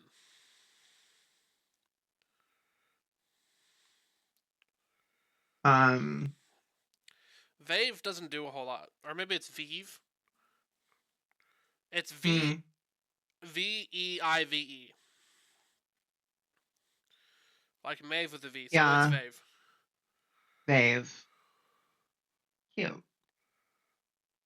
Um, They used to go You, I, reading their Twitter. It's okay to use their like old, not their dead name, but their old name. They used to mhm. go by Bonnie Joe Burton or Bonnie Burton or Okay. Bunny Burton. Huh. I haven't met her. I met a lot of the girls. It's something that's been like such a wonderful, like beautiful thing is finding the trans community in magic and just the LGBT community too, because there's a lot of like crossover with that. The support is incredible. I've never felt more supported, like as a creator, as an artist. There's so many trans people playing this game, Hmm. and I think that we're having more fun than than everyone else playing this game because we have created our own thing here, and we're doing it different. I don't know. It just hits different. I was actually last week I was on Blue Sky like tagging Command Zone, being like, "Why don't you have trans people on your show? Like, come on, it I would be better if you did." I am not going to get into my whole diatribe about the command zone. I'll make a very long story short. I'm not a fan of theirs, and Yeah, they represent a very small subset of like creator space, and it's very like you have to have like a certain amount of followers to be on their show, right? And you have to be like a certain kind of like heteronormative, like it's very that. It's just very that. That's I don't know all the bits and bobs and stuff, but just optically seeing them, that's kind of how it looks to me. yeah. So that's how I feel. But I feel Yeah. along with that, they sort of propagate or make propaganda of a very like upper middle class idea of magic. That's Oh, very totally. that's very privileged and very. How much like their decks are like all souped up too young. And they're like, It's our very bad. deck's like a 7. No, you have reserve list cards in there that are more expensive than like some people's rent. Yum. If you're playing a Gaia's Cradle in your deck, it's not like a 7. It's you're a rich asshat. And Yeah. they just play it I casually. I I play those I proxy those cards, but yeah, Like if you it's Proxium, it's very fine. Proxium is Praxis. mhm, Good. yeah. Great. I'm That's a good thing to do. But if you're playing with cardboard that cost more than some people's groceries on a weekly Yeah. bi-weekly basis, and you do not acknowledge that fact, or you acknowledge that fact in a very like half-hearted or like Mhm. blase way, that is Yeah. that is bull. Because Yeah, and it that all kind of does feed into that idea. Like it paints a bigger picture of this is this is the community that they're cultivating, and it's very like certain people are allowed in and certain people aren't. I think it's my comment was, and some people picked it up. A bunch of the girls noticed that I commented on the command zone last week. Was the fact that other creators, other channels like Tulare Community College is similar size, if not bigger, and the fact that he like lifts up and like features trans creators, and they don't is like it's 2025, like there's some things that are happening to our community, like y'all need to, if y'all care, you know yeah. passive allyship passive allyship gets the boot this year. We're done with it. Hmm. GTFO. But like the professor does a great job. Yeah, Yeah, Jimmy is. exactly. No. I'm not gonna get into Jimmy. Jimmy has a lot of bad takes. Jimmy is full of bad So takes. yeah, But but the professor, tons of trans and non-binary and queer rep. Uh, yes, he's featured Quinn. He's had uh Dark Pact. He's had Bobby, Christine, Lynn. Spice Rack, Titty Pills, I forget her name. Yeah. Jessie, right? Yes. Yeah, all kinds of people. He's had trans and non-binary writers for his show too, working behind the scenes. So he's been very supportive. And of course, he's also done his fundraiser, which was incredible this Yeah. year. S- So Spike feeders have yeah, and had I think representation on them for the most part. I think it's not even just that, like, you should platform trans people because it's the right thing.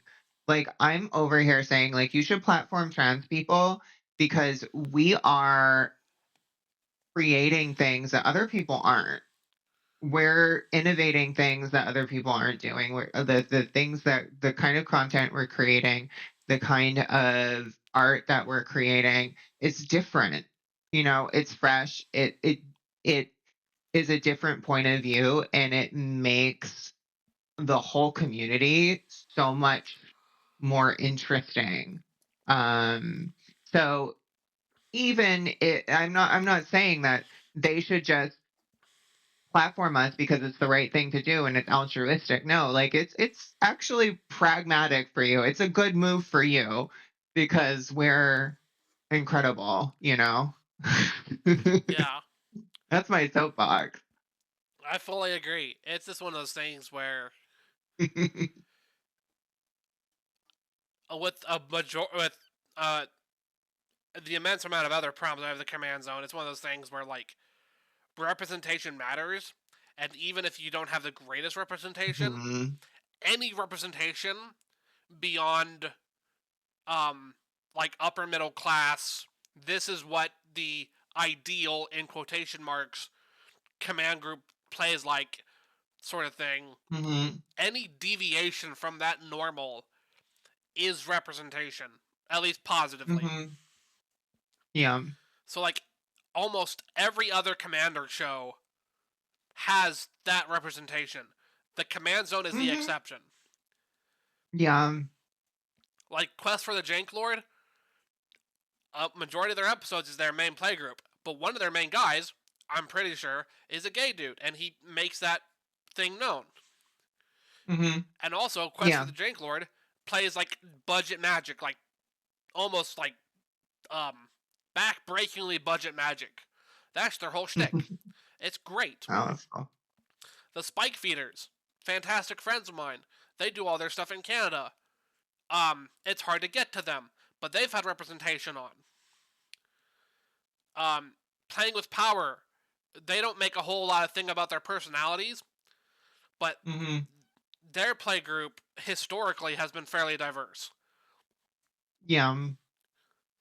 It's like I think all these other I players are doing the right thing, and the command mhm. zone's not. Yeah, in so many ways, the nerdosphere in general, because I came before I was more into magic, I was doing a lot of like Pathfinder stuff. I've been playing Pathfinder for years and years, and there's a lot. The community is so inclusive. The community is so. And I'm speaking about Pathfinder and Magic and D&D as well. It's so inclusive. It's so expansive. Um, why aren't we seeing that carried over into what are talking heads, what are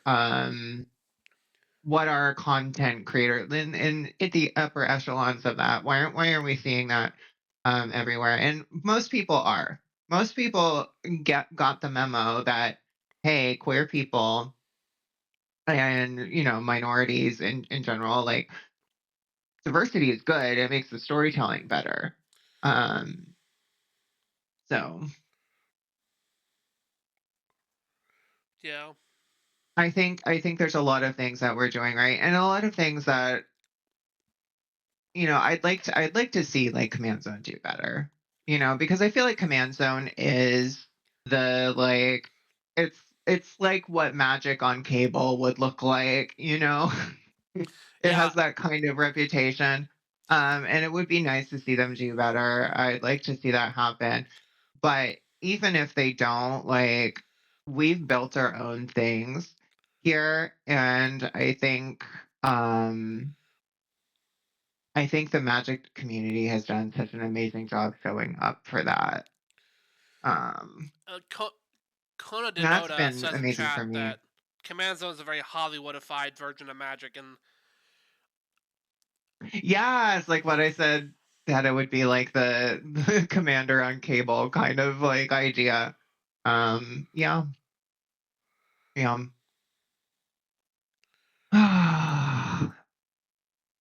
So it's yeah, it's frustrating. it can be. Yeah, it's frustrating to like. I guess for me, it's everything going on in the world. Like, here's a very very personal thing, but I had to apply for a passport, and I don't know if that's going to come back with the correct gender marker on it because I've changed all of my documents and everything. But when you apply for a passport, you have to put down your previous names.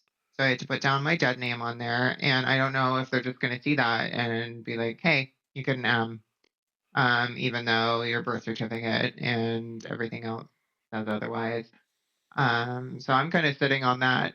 So I've got that like added like systemic pressure that every queer person in our country and maybe in the world is feeling because Canada is going through the same kind of um, cultural recession or regression that we're going through right now.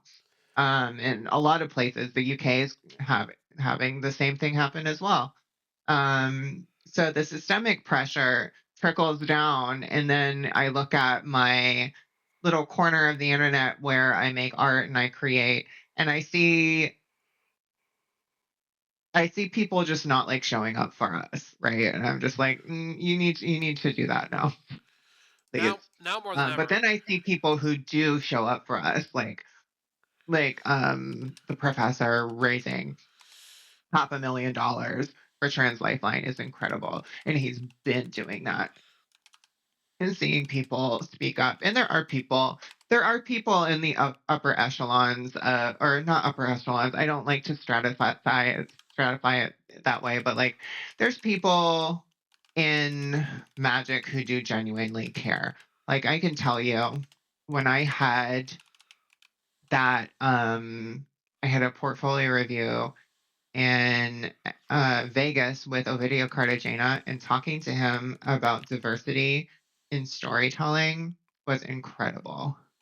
Um, Talking to him about that, there's another um, artist working in magic named Jessica Lanzillo. Okay. She works on the Hasbro side of things now, but she's a big part of the reason why we got so much representation in sets like Lord of the Rings, because she was the one fighting in the board meeting to convince them to let them make Aragorn and the Numenorians people of color, Yeah. instead of just doing Peter Jackson kind of interpretation.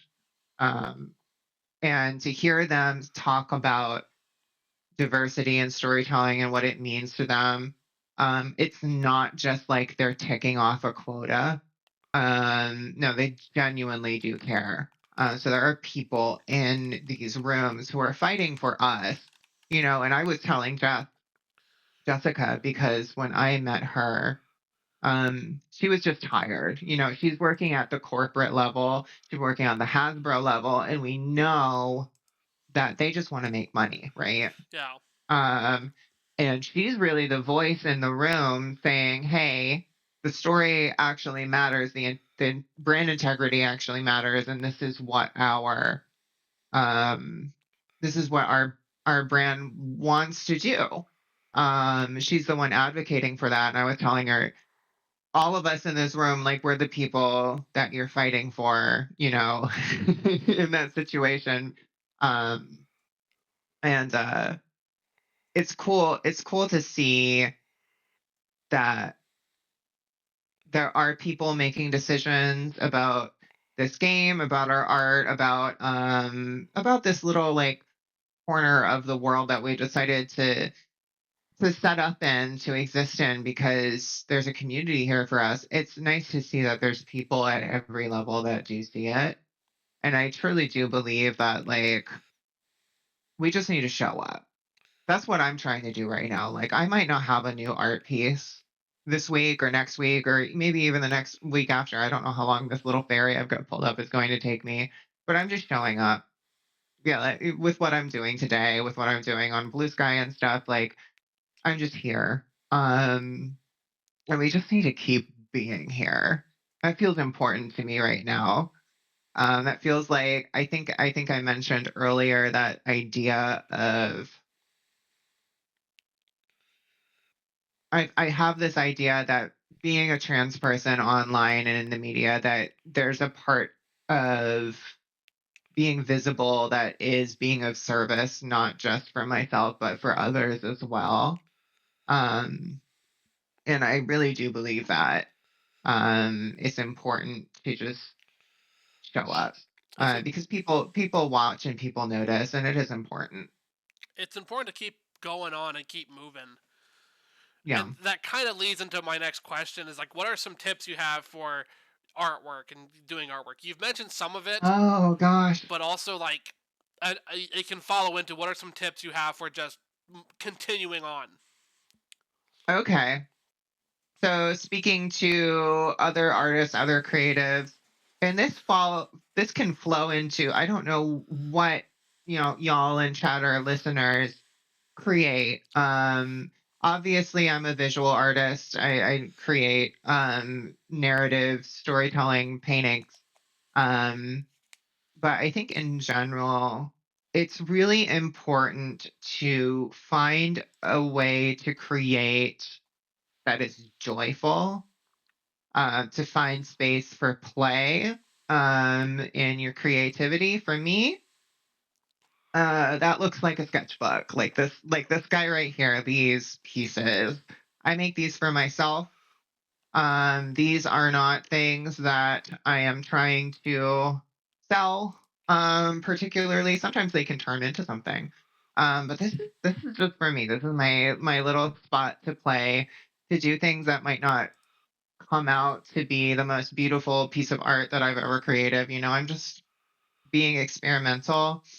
Um, I think for me personally, in my learning journey with art, I became very bogged down in technical, um, developing technical skill. I talked a little bit earlier about finding my creative voice, which is really something that's only emerged in the last couple years. So I got a lot of technique under my belt. I got a lot of doing the reps. It felt like going to the gym to like learn to paint figures. Um,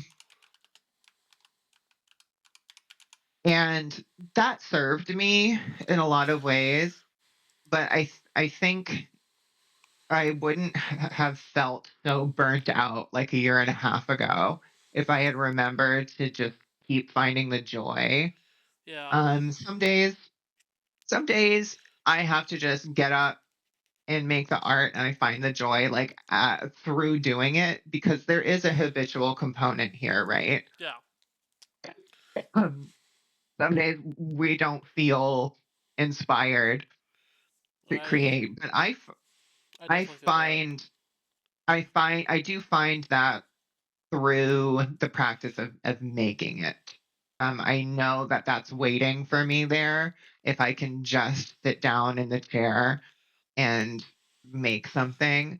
I know that I will feel that joy as I work with it. Um, so for anyone who's got a project going, like any amount of time you spend on it, whether it's jotting down a few lines for a script, or even just thinking shower thoughts for your idea or whatever, just like put something into it. Try not to um worry too much about the creative guilt of it all, because that lives there. And just show up. Fight the feeling of being an imposter. Your voice is valid, whether you have something new and amazing to show or not. Just show up. That's how I Oh feel yeah, about that. Yeah, definitely. That's some good that's a tips. good question. Yeah. Okay, so Bones asked art question for y'all. If when it's convenient, how do you develop an art style? Oh wow. How do you develop an art style? Um, I'm still figuring that out. For me, it's happened since I started thinking about voice and art. So for me, it was about the technical elements of crafting an image before it was about having a specific style. It was actually a very great note that I got from Jason Rainville when he gave me my portfolio review recently. He was like, "These pieces feel cohesive. I can see what you're trying to do, what you're trying to say." And for me, that was amazing because that's a note that I had never gotten before.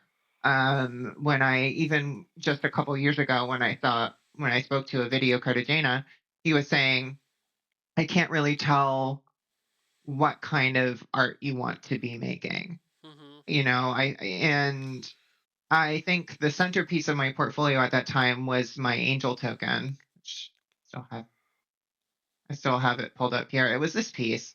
And this piece is very neoclassically inspired.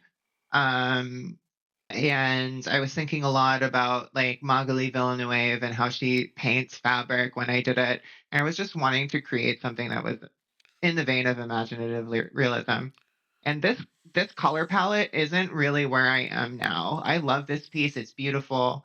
Um, but I've definitely adopted a style since then, and I've moved away a little bit from realism into something that is a little bit more expressive with color palettes. Um, and the way that I've found that space is just by being a little bit more free, being a little bit more experimental, but just fucking around and finding out what works. Um, so Oh yeah, yeah. finding the style, it's something you'll kind of fall into. Um, and I guess like don't worry about making each image look like it goes with the last thing you made. Because you'll develop those rhythms naturally too as you're thinking about it and as you're creating new pieces. So Yeah, that that's all I got. that's kind of my tip as well. Is kind of do what you enjoy or do what you think's really cool. Mm-hmm. Like if you find an art style you think looks cool, practice it. Like do what Mm-hmm. try to make what you want to make in that style or the style that you want to try to do it. Don't cop Mm. don't copy it outright, but like Yeah, learn from it. And that's then so true. Yeah. as you slowly do more and more of it, um, trying to find your voice and your like true style. Your true style is doing what you want to do. Like my style is Mm-hmm. all over the place, but if you look at all the over the place stuff together, it's like, oh, here's a more complete picture of the artist. Yeah. A lot of it's part of your creative muscle memory. It's just the way that you craft your imagery. Those rhythms, those repetitive patterns, they show up. For some people, I feel like for me, style was harder to develop because I have worked in realism for so long, and realism is it's kind of unforgiving, right? There's kind of a bar for realism of passing and failing. At least that's the way I felt for a long time. Um, so for me, it really became about color, and it's also started to become about like silhouettes and content. as well. What I'm painting, the kinds of stories I choose to tell. That's where my style lives. Okay. But yeah. Final question is, what's your favorite Magic card?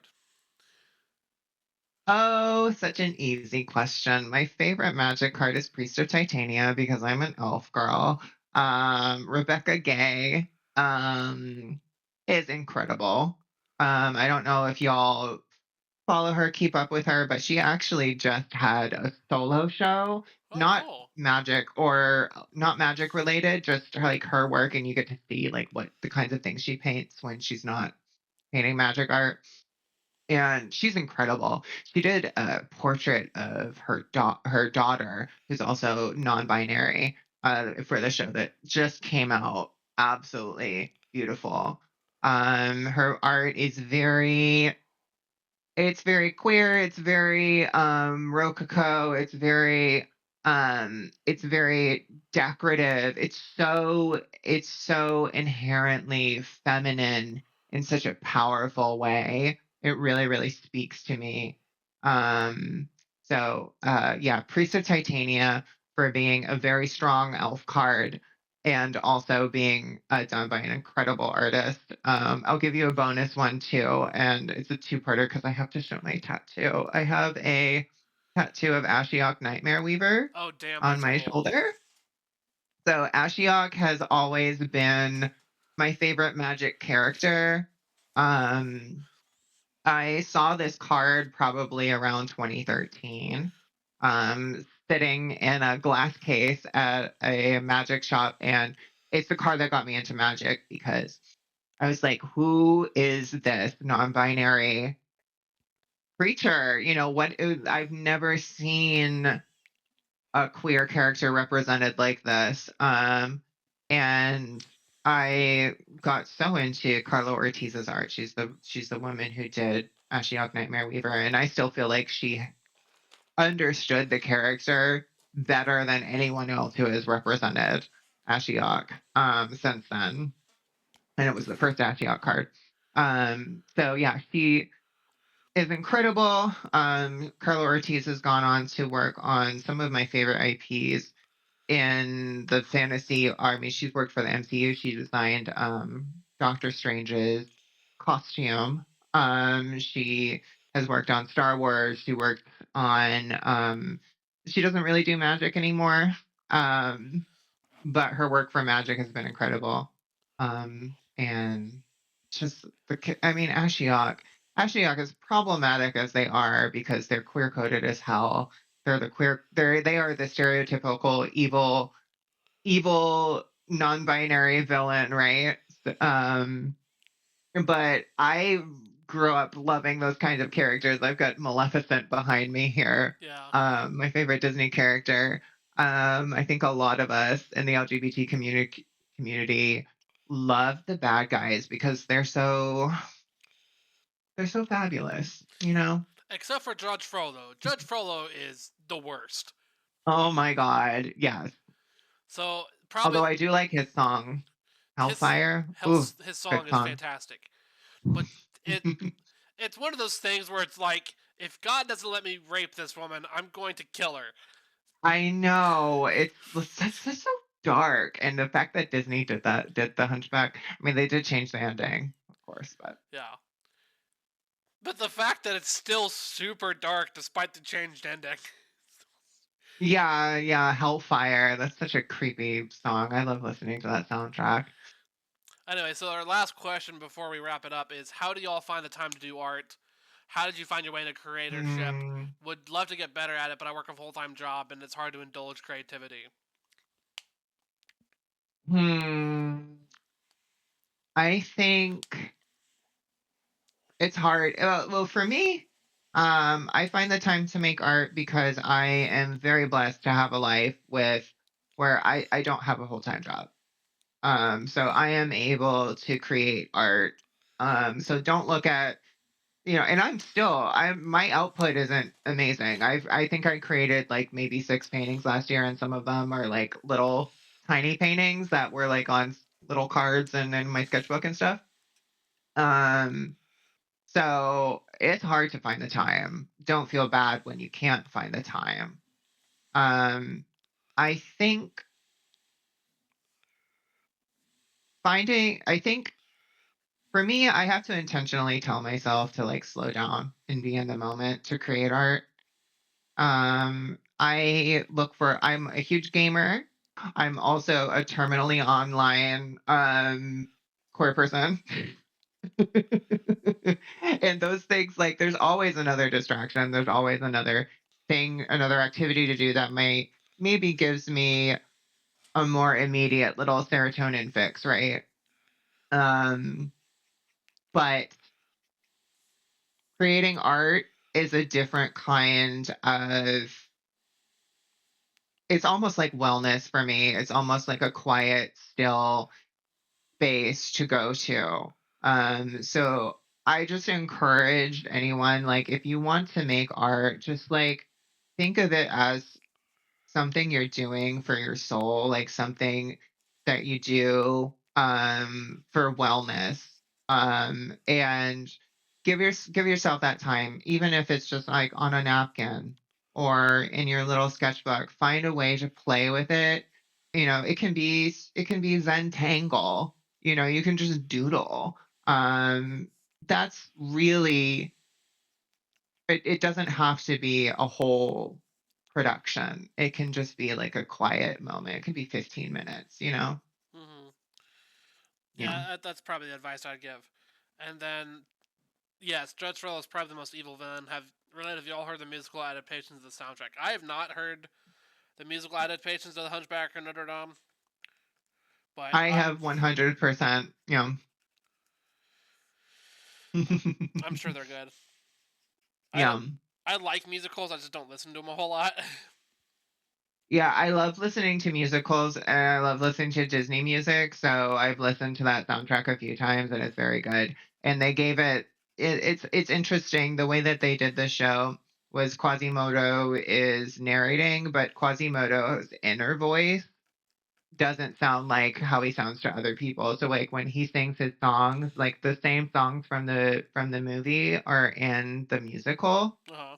but it's all part of his inner dialogue. And Interesting. he does end up dying at the end of the musical adaptation, which Okay. I think gives the story some more gravitas. It's good. Okay. I love it. But thank you very much for joining me today. Yes. Oh, let me, before we split, I need to take a quick bio. That's fine. And can I get my stream up and running, then we raid into it? Absolutely. Okay, it'll just take a minute. I will be right back. Perfect.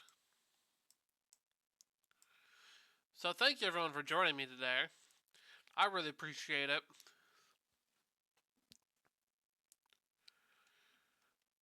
Like I said, just due to all the various bio breaks, we've had to run a little bit longer than usual, but I think we've done pretty well.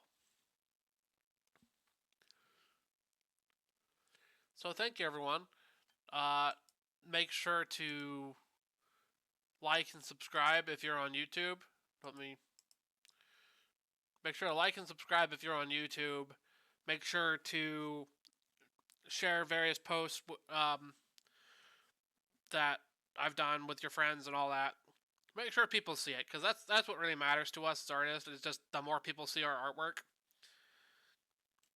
and it helps more than it might seem, especially these days. Um, yeah. So thank you very much. Make sure to follow me on Blue Sky and all my social medias linked in the stream below. I mean, you can see the link tree on stream. Just follow that or follow just Beyond the Machina on just about every social, though I don't use Twitter that often.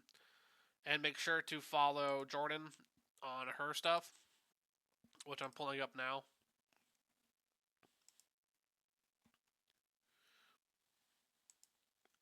Okay, I'm back. I am getting my OBS That's fine. together. I was just doing the wrap up. This was so much fun. Me I saw too. that you recently interviewed Dex. I love Dex. Yeah, Dex is great. I met Dex. I first met Dex at Commander Shields, and I've met him a few other times at other Hmm. events. I met him at CubeCon. Yeah, yeah. He actually was on a panel about trans inclusion in Magic the Gathering Oh, with cool. me, and that was lovely. That sounds At I lovely. think, yeah, That they're sounds doing. lovely. I don't know if Dex is going to be part of the one that they're doing at MC Chicago, but there is a panel about putting. Well, probably not since he's trans mask, but it's about putting the her in Magic the Gathering. Um, Nice. and my friend Bobby Christine will be on the panel, so that will be cool to see. Please go check that out, y'all. Especially if you're going to MC Chicago. Yeah, it's on Friday. Okay, cool. I have got my starting soon up. My stream is live. You can raid into it. It's just Jordan Lablond. Cool. I'm gonna wrap up the recording. Is there anything you want to say before I stop recording? Um, you can find me on my Blue Sky. That's where I'm the most active right now. It's just Jordan LeBlond at Blue Sky. I keep it pretty simple with first name, last name. I will be at MC Chicago. I'm playing in a charity event coming up that I posted about on my Blue Sky. I'm trying to be a little bit more active.